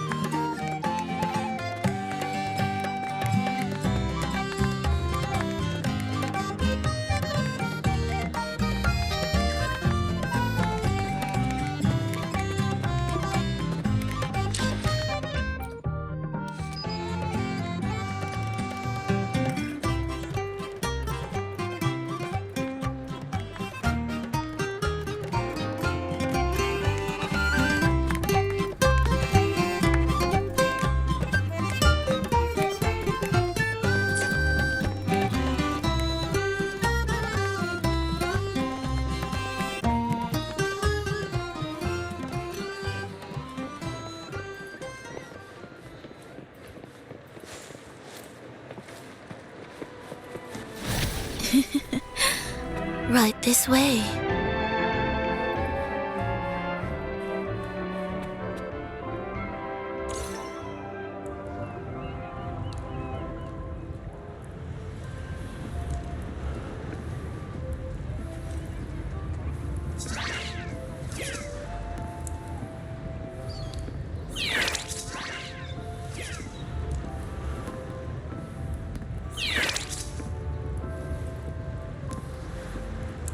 I've lost her again. Where is she trying to lead me?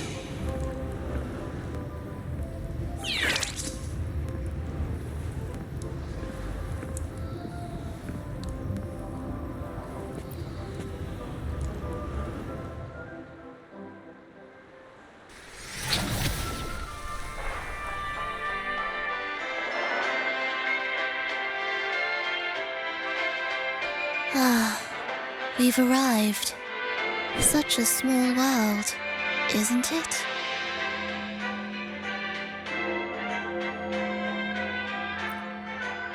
Oh, what an honor to be remembered. Let's continue our conversation somewhere lively and grand. A place worthy of the Carnival, not some dreary, dull corner. Decadence, indulgence. That's the Carnival. A vivid daydream and grand illusion for all.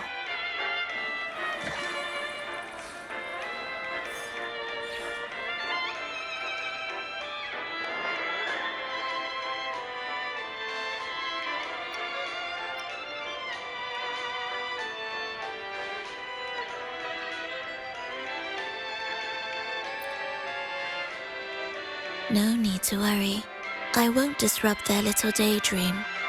Besides, we still have business to do here.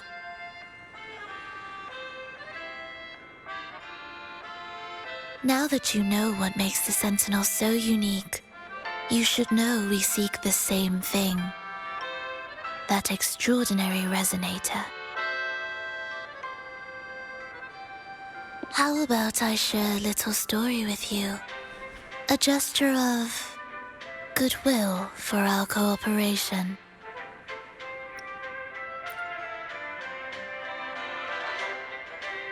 It's fine. I do appreciate the noble lady's sentiment. A wise investment often bears fruit in the most unexpected ways. We're simply spreading the truth through a tale. I'm certain it will pique your interest. So consider this a heartfelt invitation to you and your companions. Join us. Pour your essence into this endless play, and use your humble strength to defy the raging current of fate.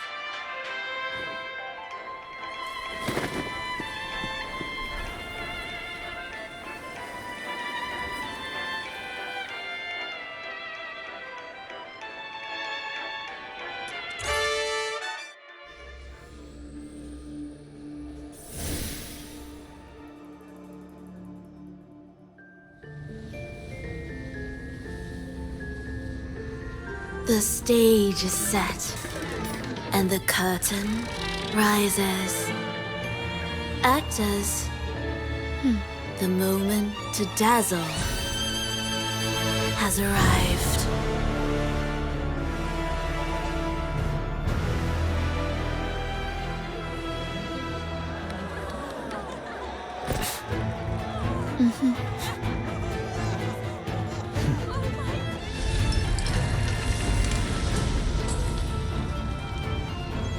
The magic is ready to unfold.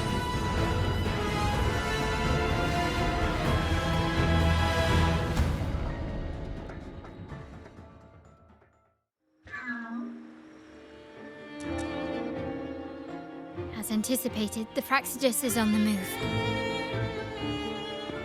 Now, remember the rehearsal we did yesterday? All our preparations have led to this very moment. She intends to use those Lycorises to summon and control the Tacit Discords. If we destroy the Lycorises, we can neutralize them. Everyone is in position. We'll manage the West Plaza. Phoebe is stationed at the East Plaza, keeping an eye on things. The main stage is all yours for the grand performance.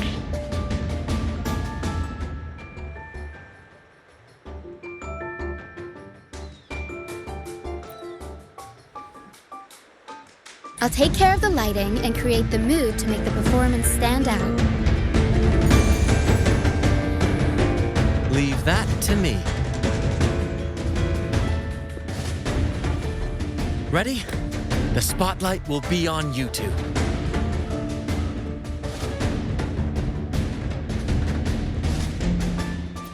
The curtain has been lifted. We can't keep our audience waiting. Then, Ladies and gentlemen, the grandest and most spectacular performance of the Carnival is about to commence. Let us give a warm round of applause as our actors now take the stage.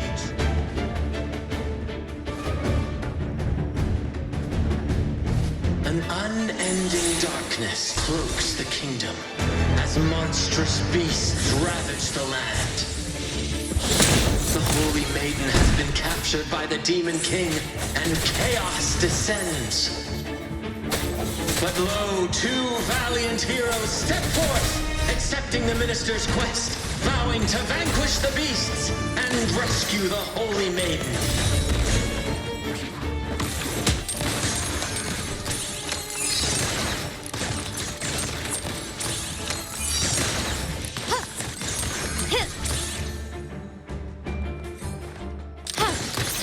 Take this!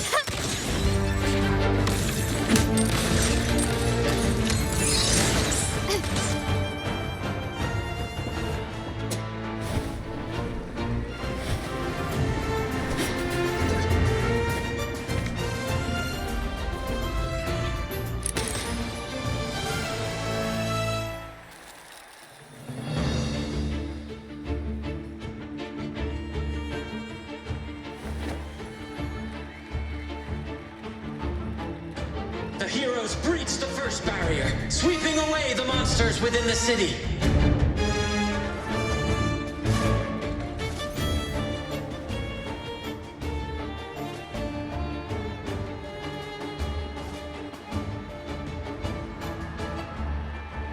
Now, they advance toward the Demon King's castle, where peril awaits at every corner. What trials lie ahead?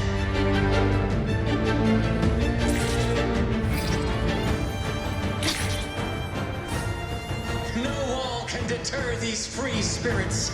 Even the stars seem to cheer on their...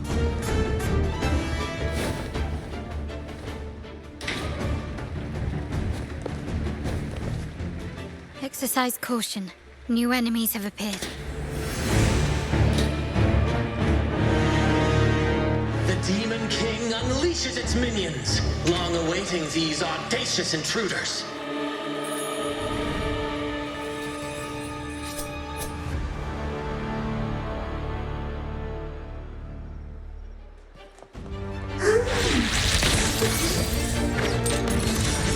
Still recognize me? Keep it. Victory favors me.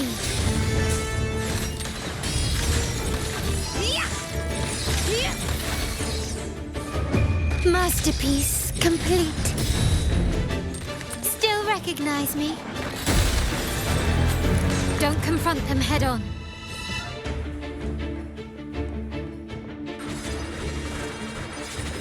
You've crossed the wrong person.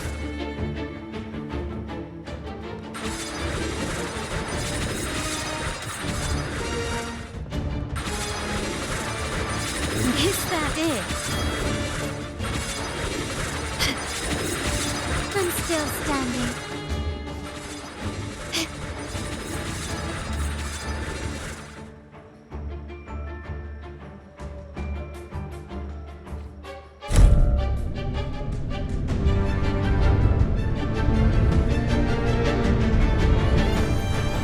They launch a fierce assault, intent on crushing the heroes and grinding them to dust.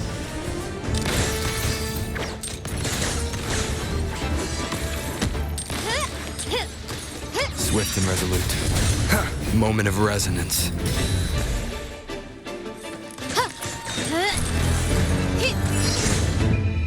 The world is mine.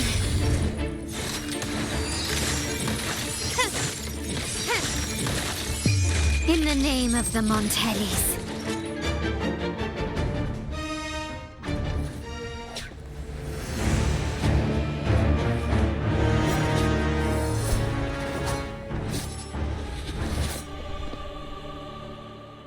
Watch out! Now! A sudden twist unbalanced the heroes. Then at this crucial moment, a mysterious figure enters the fray. A divinity sent emissary? Or a spirit from the shadows, perhaps?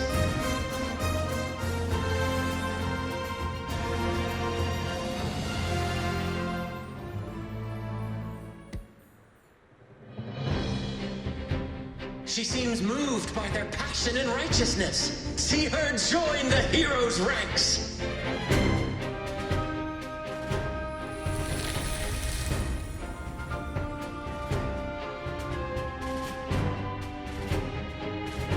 Ah, how delightful.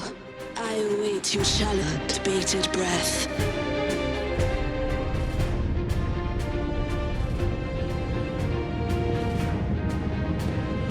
It seems the Demon King anticipated the hero's arrival and has gladly extended an invitation.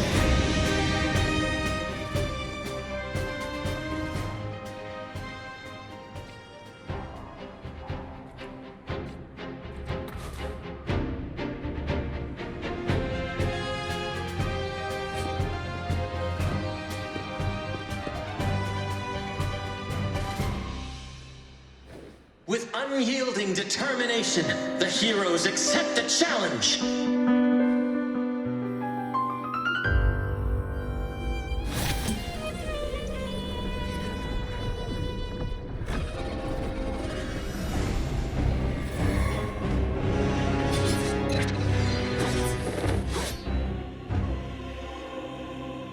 Demon King reveals itself at last, exposing its hideous visage and sharp fangs. The final showdown is nigh! The Demon King summons its foul army, poised for a climactic battle with the heroes. The victor will soon be revealed. I'll warm up the crowd.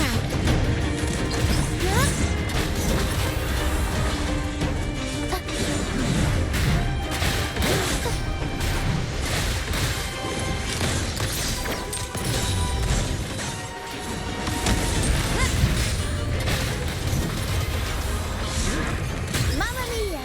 Avanti! Figurati! Swift and resolute. I sense your weakness. One with the sounds. Still recognize me? Huh. Time for some crowd work! Amidst the clashing swords and the cries of the minions, the heroes face the Demon King. Victory belongs to the righteous and the brave!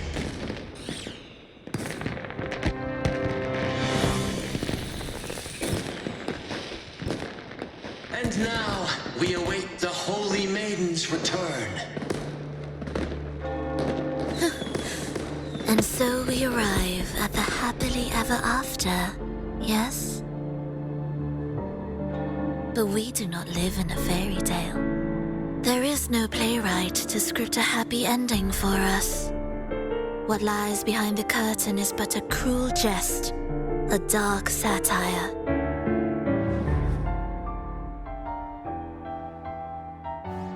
Let me reveal the truth behind that idyllic ending. The Holy Maiden has long succumbed to darkness, drawing power from a heretical force and leading her people into depravity. And the minister, having uncovered this truth, has vowed to root out this corruption himself.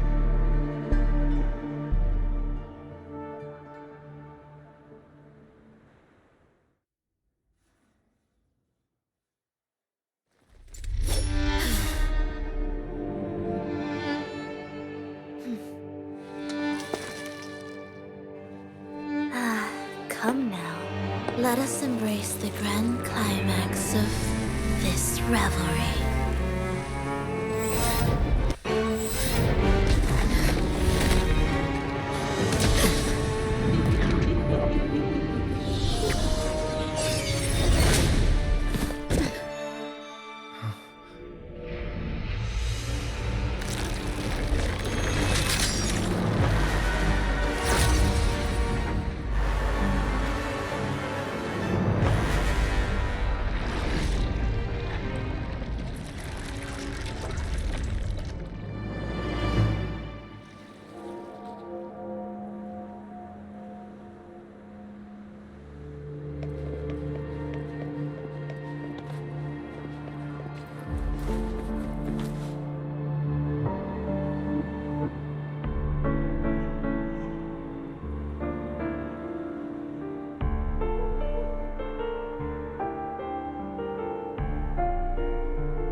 Seems we've received another invitation.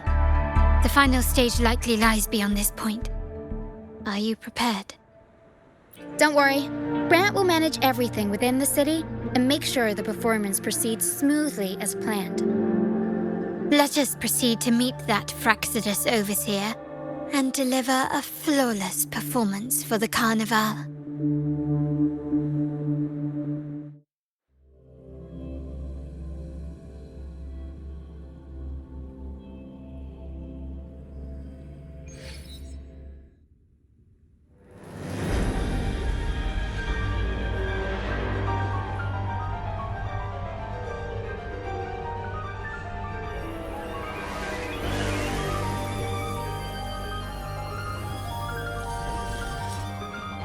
The wildcat has sounded thrice, and the hedgehog four.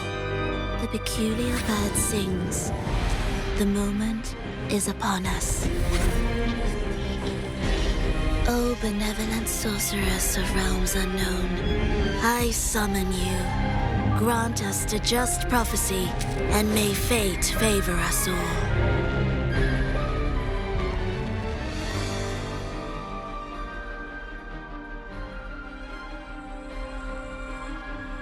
The night veils the world in darkness, while the feast captivates all. Yet you remain clear-eyed amidst this revelry.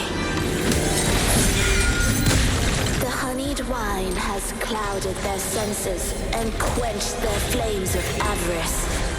Yet it has stoked your bravery and kindled the fire within your heart. I shall unveil the first prophecy and shatter these burdensome stones. Abandon the trifles of sentiment, and you shall ascend the throne. To achieve this, a sacrifice of fresh blood is demanded, a purge of the holy name. My king, what halts your advance? You have already tainted your feet in the river of blood. There is no retreat. The path born of injustice must be fortified with further transgressions. The soul must be steeled in bitterness. Thus, I unveil my second prophecy to dispel all illusions. No mortal shall inflict upon you even the slightest harm. And assuredly, you shall find favor with your people.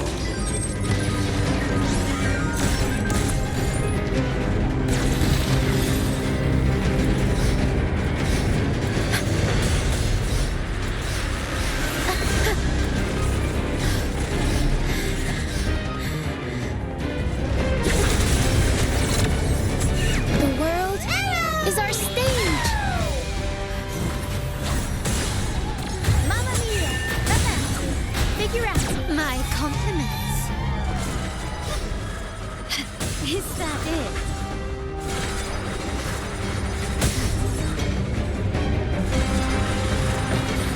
I'm still standing. Swift and resolute. Moment of resonance. Strike from the shadows. My compliments. Still recognize me? Brilliance lights the way. Victory favors me.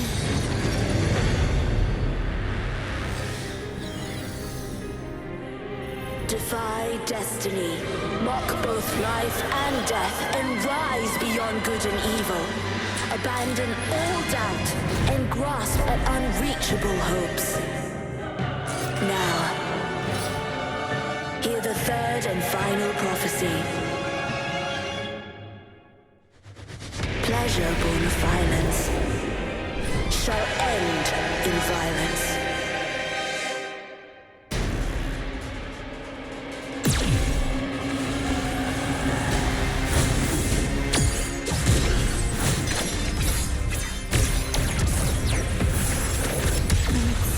Impudent display.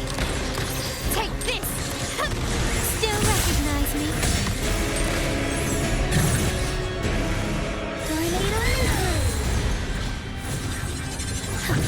I'll warm up the crowd. Disperse. Bad timing.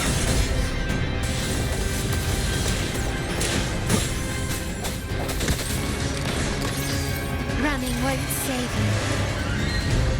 Arrow stunts. Up we go, Arrow.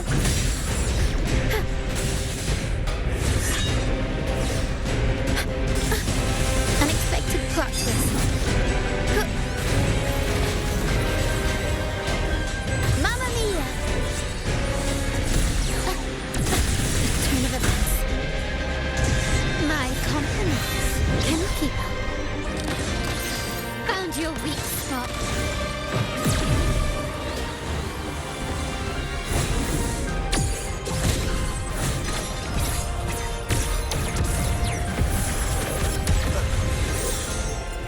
The hour is upon us.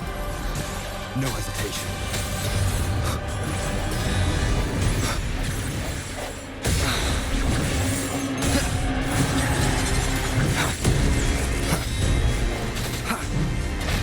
Time for some crowd work! Mamma mia! Avanti! Figurati! Surrender! Take this! Still recognize me? Glory demands more.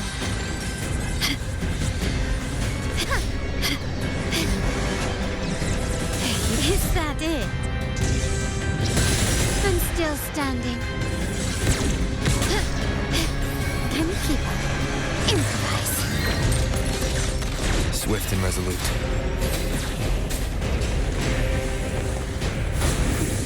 Aerial stunt.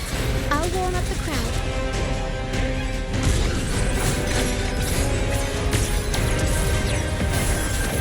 Swift and resolute. One with the sounds.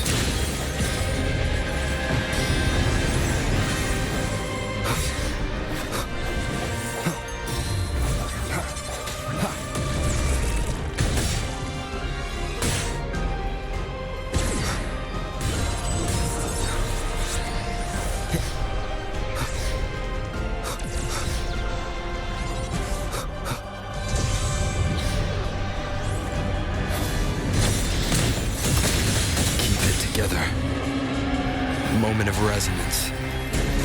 My compliments. Found your weak spot.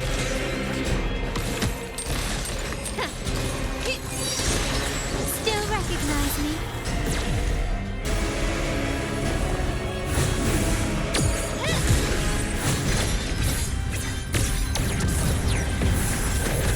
This part fades.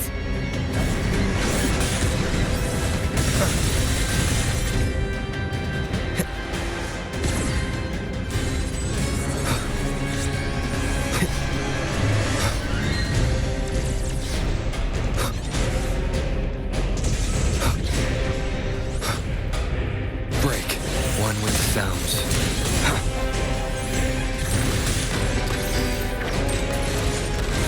Still recognize me? The world is mine.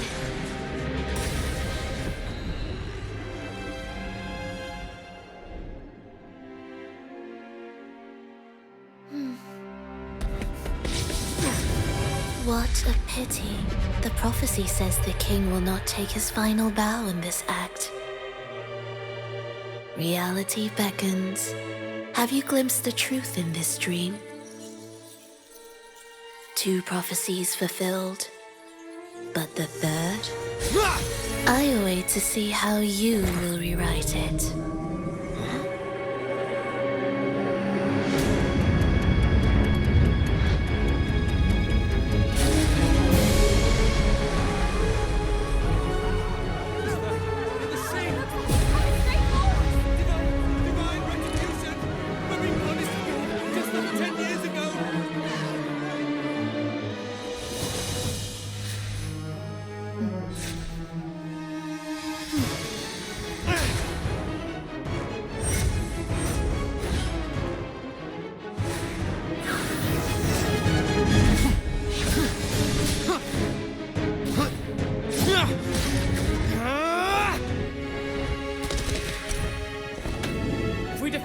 We can set the Cetus free! We'll give this performance the perfect finale!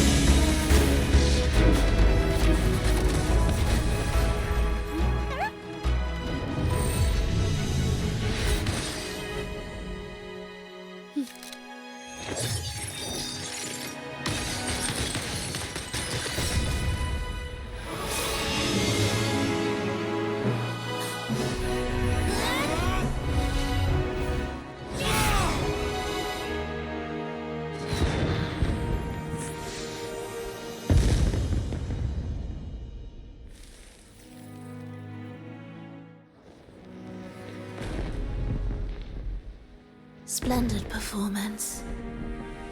It's almost time for the final bow, but the symphony between us has only just begun its overture.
You should take center stage for the final bow.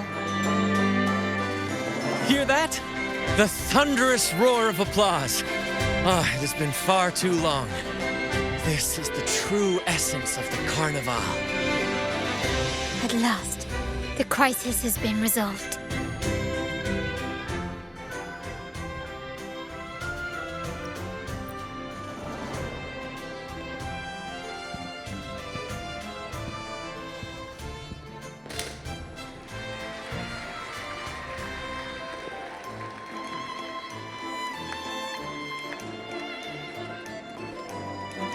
Lord Arbiter, I have heard thy call. I have awaited thee for what seems like an eternity.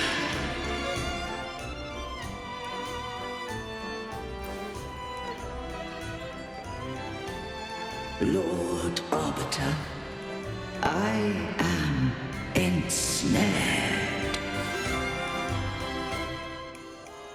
Beyond the clouds and among the stars, thou shalt find an inverted tower suspended in the sky.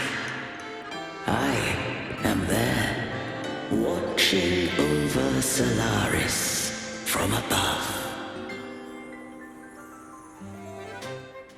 The lost doth wander briefly amongst thy kind. Seek her out. She too doth move within the folds of the cloud.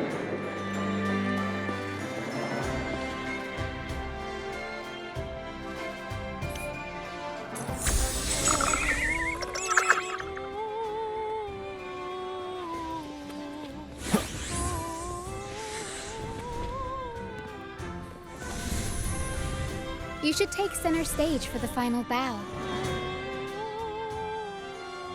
Hear that? The thunder... At last.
next move is...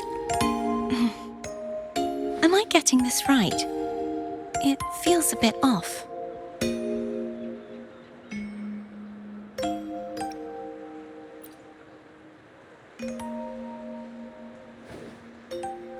You are... No, never mind. Anyway, your performance was splendid.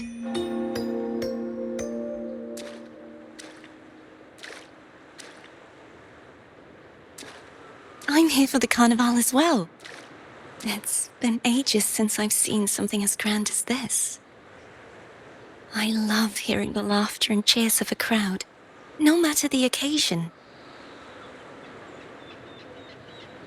Kind stranger, could you show me those final steps from your curtain call?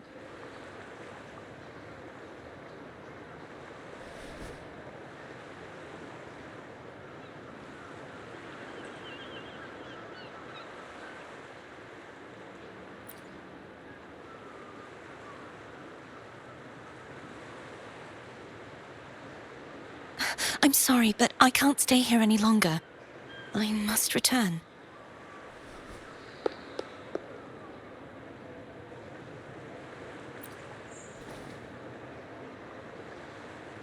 My name?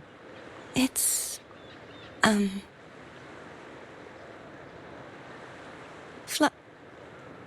No. I'm Cartothea. Yes, that's right. Cartothea. Farewell, Laureate. I hope that someday I might stand on stage with your troupe. Are you all right? Some family members mentioned you were speaking to a wall. I'm worried you might still be under Frivola's spell.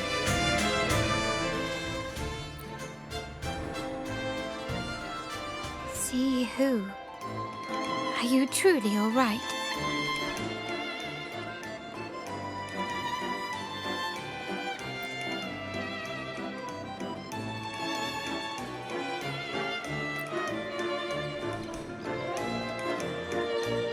Cartothea.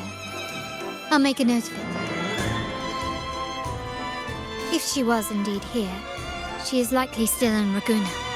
I will have my family start searching.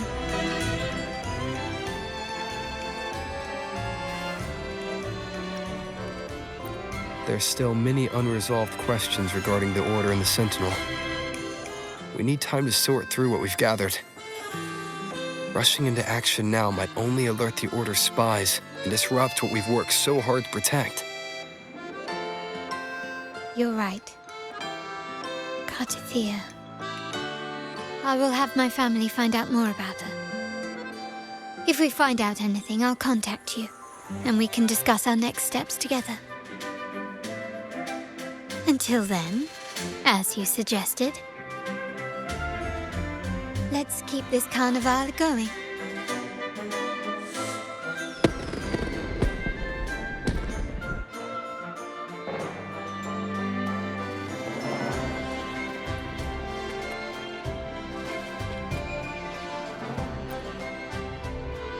Cartothea. If we find out anything, I'll contact you. Let's keep this carnival going.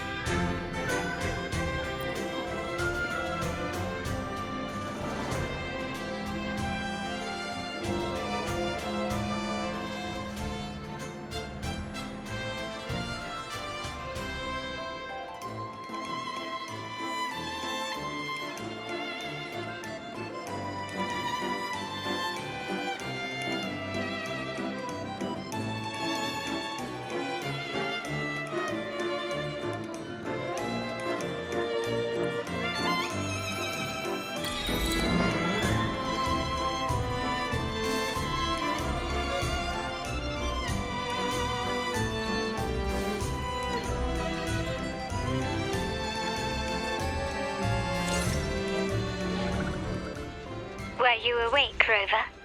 I trust you had a restful sleep. We have uncovered some new information about the Sentinel. Please join us at the family's safe house. I've sent the address to your terminal. Brant and Rotia are also here. We are awaiting your arrival.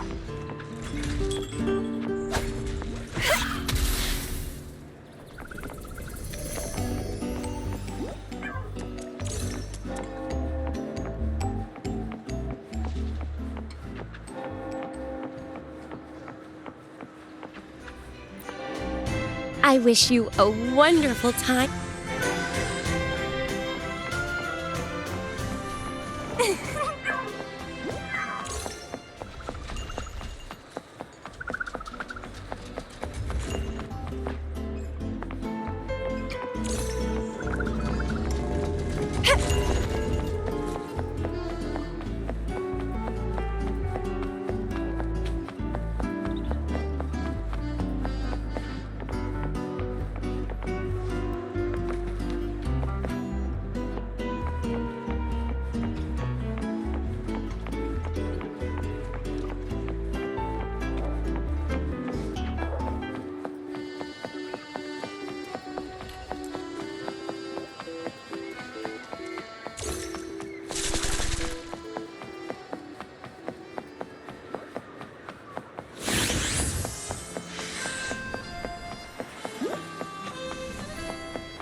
Raise your glasses! Shout it loud, friends!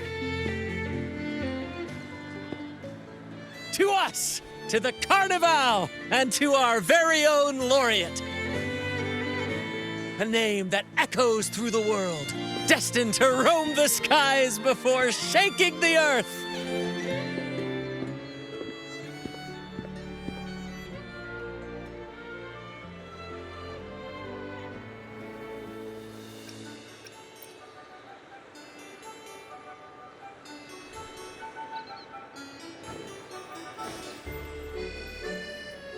Don't be fooled by how he looks.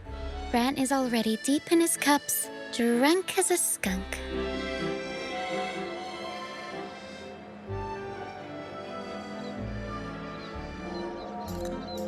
Oh, let him enjoy himself.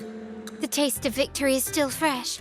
And after such a battle, we should celebrate to the fullest. Drink your fill, everyone. This round's on me.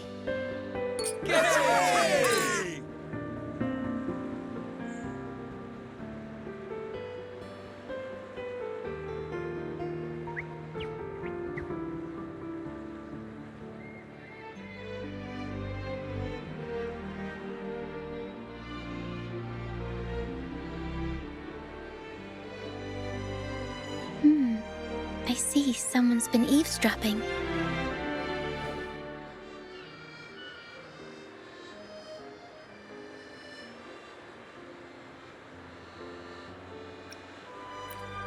A devout acolyte wouldn't enter such a place without a good reason.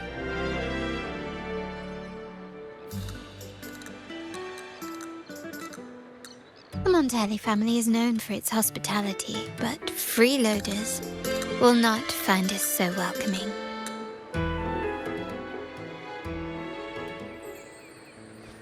Friends, let's keep the mood lively.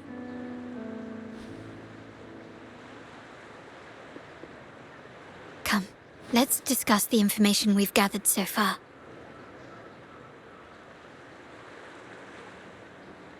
During the carnival, you heard the Sentinel's voice and found a girl named Cartathea. We've dug up some information on her. In the Order, every high-ranking acolyte is given a new name. We contacted the acolyte Phoebe. After some digging in the Order's records, she confirmed that before taking on her holy title, the Blessed Fleur-de-Lis was called Cartithia. But the Blessed Maiden, she martyred herself 20 years ago.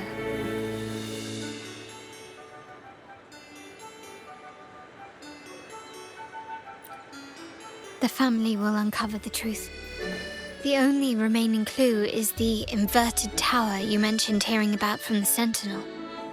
But even that feels elusive. Judging by your expression, you must have discovered something new, right? Do you recall what we learned from the stained glass in the tower ruins? There were two divinities at the dawn of Rinascita. If one refers to the Sentinel, then the other, who could stand alongside them, might be the Threnodian. The two are undoubtedly linked, so uncovering one could lead us to the other. Remember Gilberto from the Physalia family? It took a lot to get him to talk, but we finally got some information from him. As he tells it, the Physalia family's long-revered deity is none other than Leviathan, the Threnodian from the sea's depths. It's hard to believe, I know. But recent events have only reinforced what we discovered from the stained glass. The Physalia family has been on this island since the founding of Rinascita. So their worship of the Threnodian may have persisted for centuries.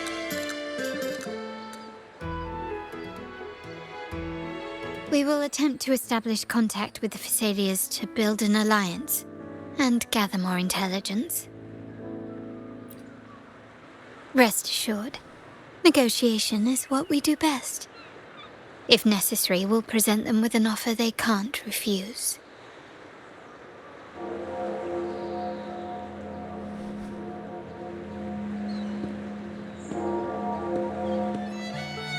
Excuse me for the interruption. Greetings, esteemed guest. The Primus wishes to invite you for a conversation at the Cathedral of Mercury. Would you be so inclined? How curious. Since when has the Primus become so interested in social calls? It could very well be a trap. I'm merely conveying the Primus's invitation. The choice is yours.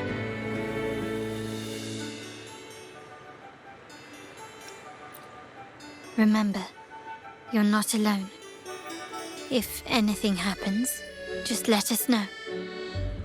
Very well. Please follow me to the Cathedral of Mercury.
Never before have I seen a day so steeped in both shadow and light.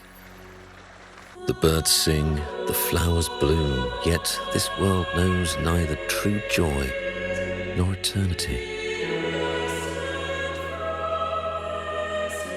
Come closer, righteous one. There's no need for hesitation. I am Fenrico, the Primus of the Order of the Deep. Your deeds have reached my ears, and I have long wished to meet you. Alas, the burdens of this world delayed our meeting until now. I beg your pardon for the wait. Please accept my respect for you. You and your troop have shown great talent and ambition, breathing new life into Ragusa. I ask you to deliver this message to your companions. From this day forth, the troop shall have permanent rights to perform within the city. All mortals stumble, but through pilgrimage, they have cleansed their souls and atoned for their transgressions. They have earned their right to return to this divinely blessed land. I understand that questions weigh on your heart. In the presence of a just divinity, speak freely, and I will answer with all the honesty I possess. By the great Sentinel Imperator, I swear to you, there shall be no deceit in my words. You have walked a path similar to theirs. Indeed, you have the right to meet them. However, due to the Dark Tide 2 decades ago, the Sentinel's body was gravely wounded and remains in a state of recovery.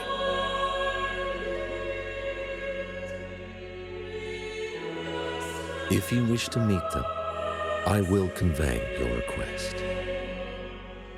I see the thirst for truth in your eyes. It is clear that doubts still linger in your heart. Please, voice your concerns. Fleur-de-Lis. She was the emissary of the Sentinel, and we are grateful for her contributions.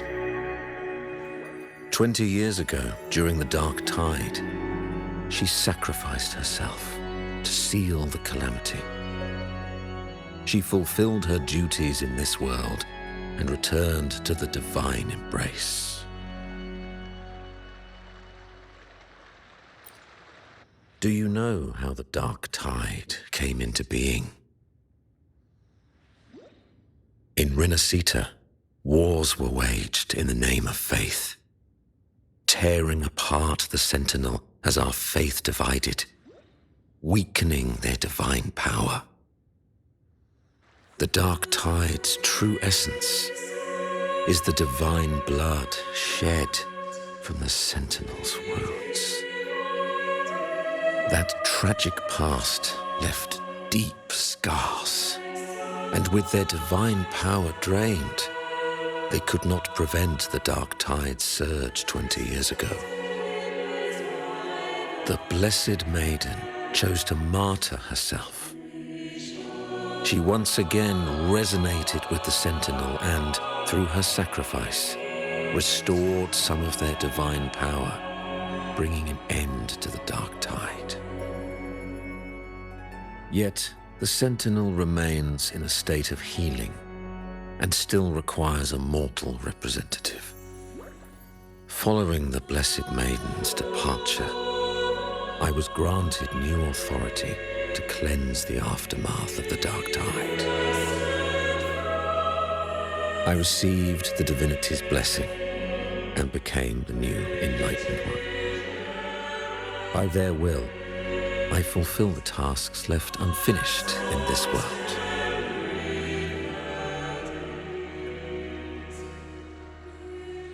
Therefore, We must unify all beliefs, ensuring the purity and unity of our will to prevent another tragedy.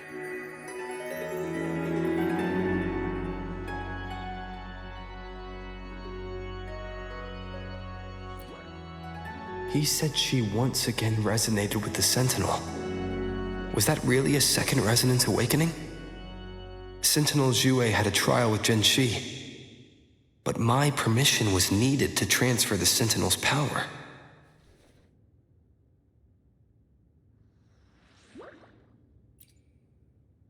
I swear, my words are without deceit.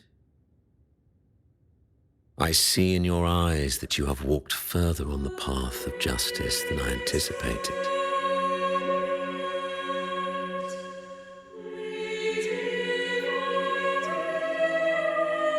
Oh, dear Sentinel, please forgive my transgressions. The dark tide brought us a blood-stained lesson. To keep our people from faltering, I bound myself to silence, locking away what I witnessed on that fateful day. Fleur-de-Lis, the unrighteous, deceived us all. She was not the blessed maiden chosen by the Sentinel. The true maiden has yet to reveal herself.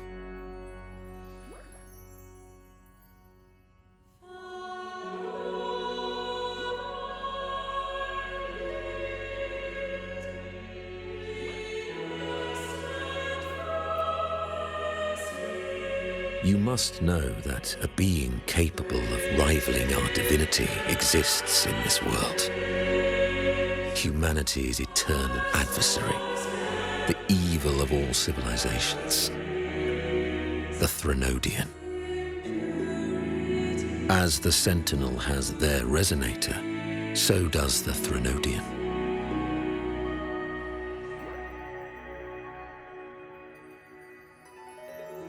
Fleur-de-Lis was shaped, both body and spirit, by our ancient enemy.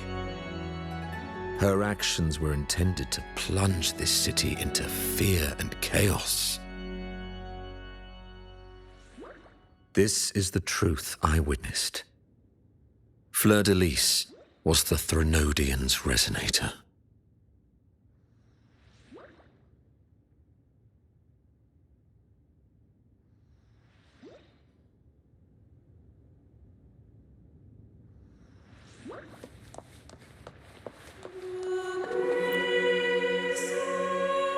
In the presence of the just divinity, I swear by the great Sentinel Imperator, there will be no deceit in my words.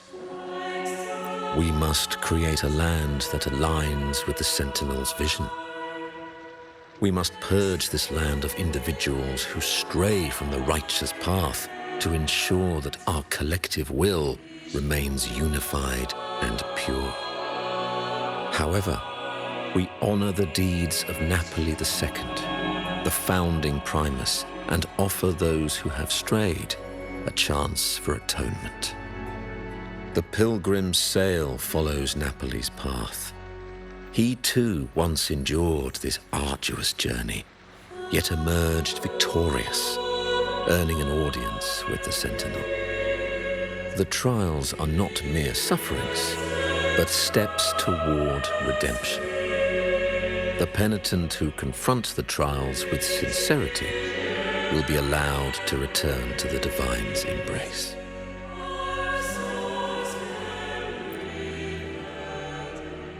In the presence of the just divinity, feel free, I swear by the great Sentinel Imperator, there will be no deceit in my words. Unity is our shield, bound by the law of eternal continuity. Though we revel in the joy of the Carnival, we must also be vigilant.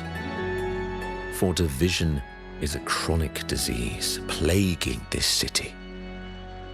The growing indulgence among our citizens has already invited divine punishment. We, as stewards of divine will, must guide the people. erecting barriers of reason against the floods of passion. This is the only way to withstand the ever-changing tides.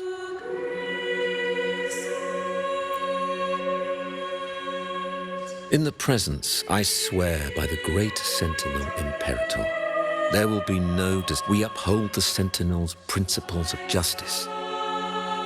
The gates to our divine land remain open to all who seek it.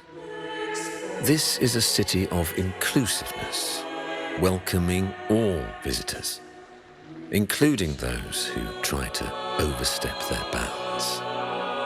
These charlatans misled our people with lies and flattery, diverting them from the divine will. But your timely intervention corrected their course, sparing them from a ruinous fate. Once again, I offer my sincerest gratitude.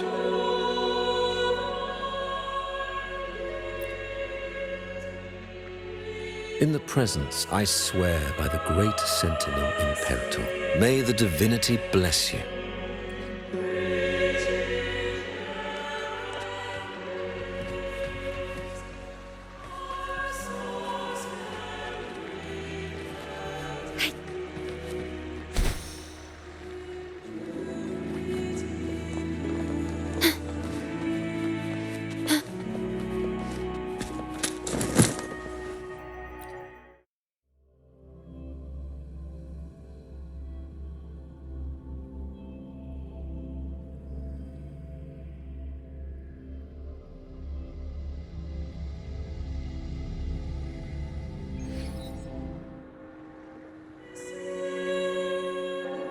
How can that be? That blessed maiden, could she really be the Threnodian's resonator? What if the Primus's words were a bunch of baloney? But we saw Cardathea following the Sentinel's instructions. They wouldn't mix up their own resonator, right? Now my head hurts. Who was she really with? The Sentinel or the Threnodian?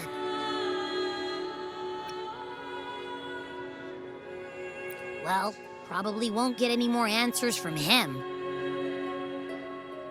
All the clues we've gathered so far point to the Threnodian. And the Phasalia family worships the Threnodian. We'll have to wait for Carlotta to arrange an audience with them. Something tells me this carnival is just the beginning. There's more ahead. I'm sure of it.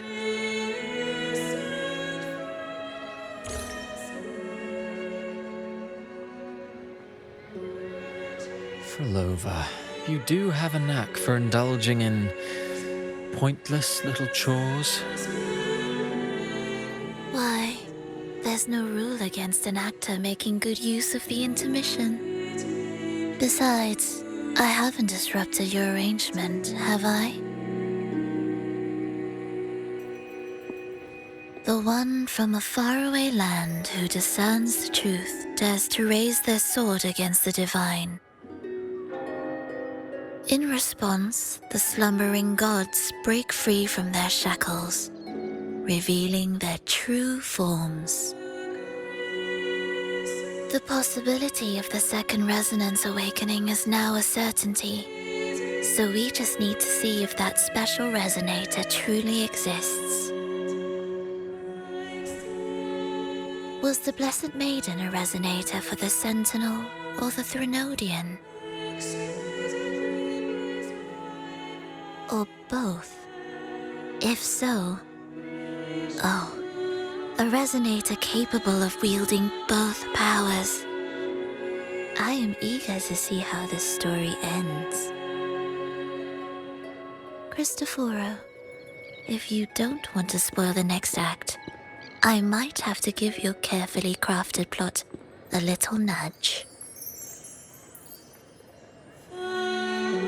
Speaking of which, that rover shines brighter than anyone else in your play.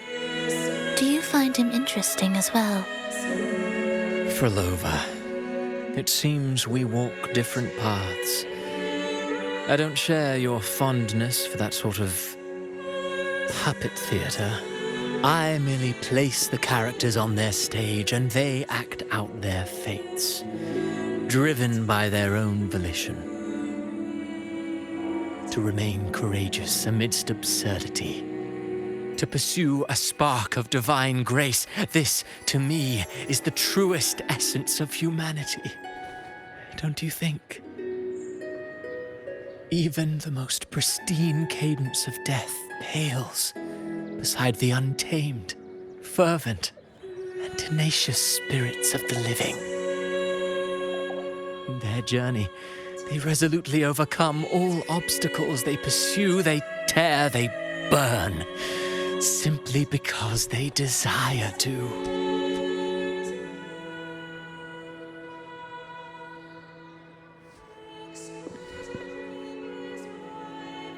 I think you should leave your secluded mansion. Take a walk and listen to the voices scattered across the world. Perhaps. From Huanglong to Rinascita, he has indeed added a few unexpectedly beautiful notes to my symphony. I am certain that, even without any direction, he will walk the path that destiny has laid before him. All things ascend toward a singular point of convergence, and what awaits at the end is immortality. Before the tides of fate, we are all but humble servants.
Understood.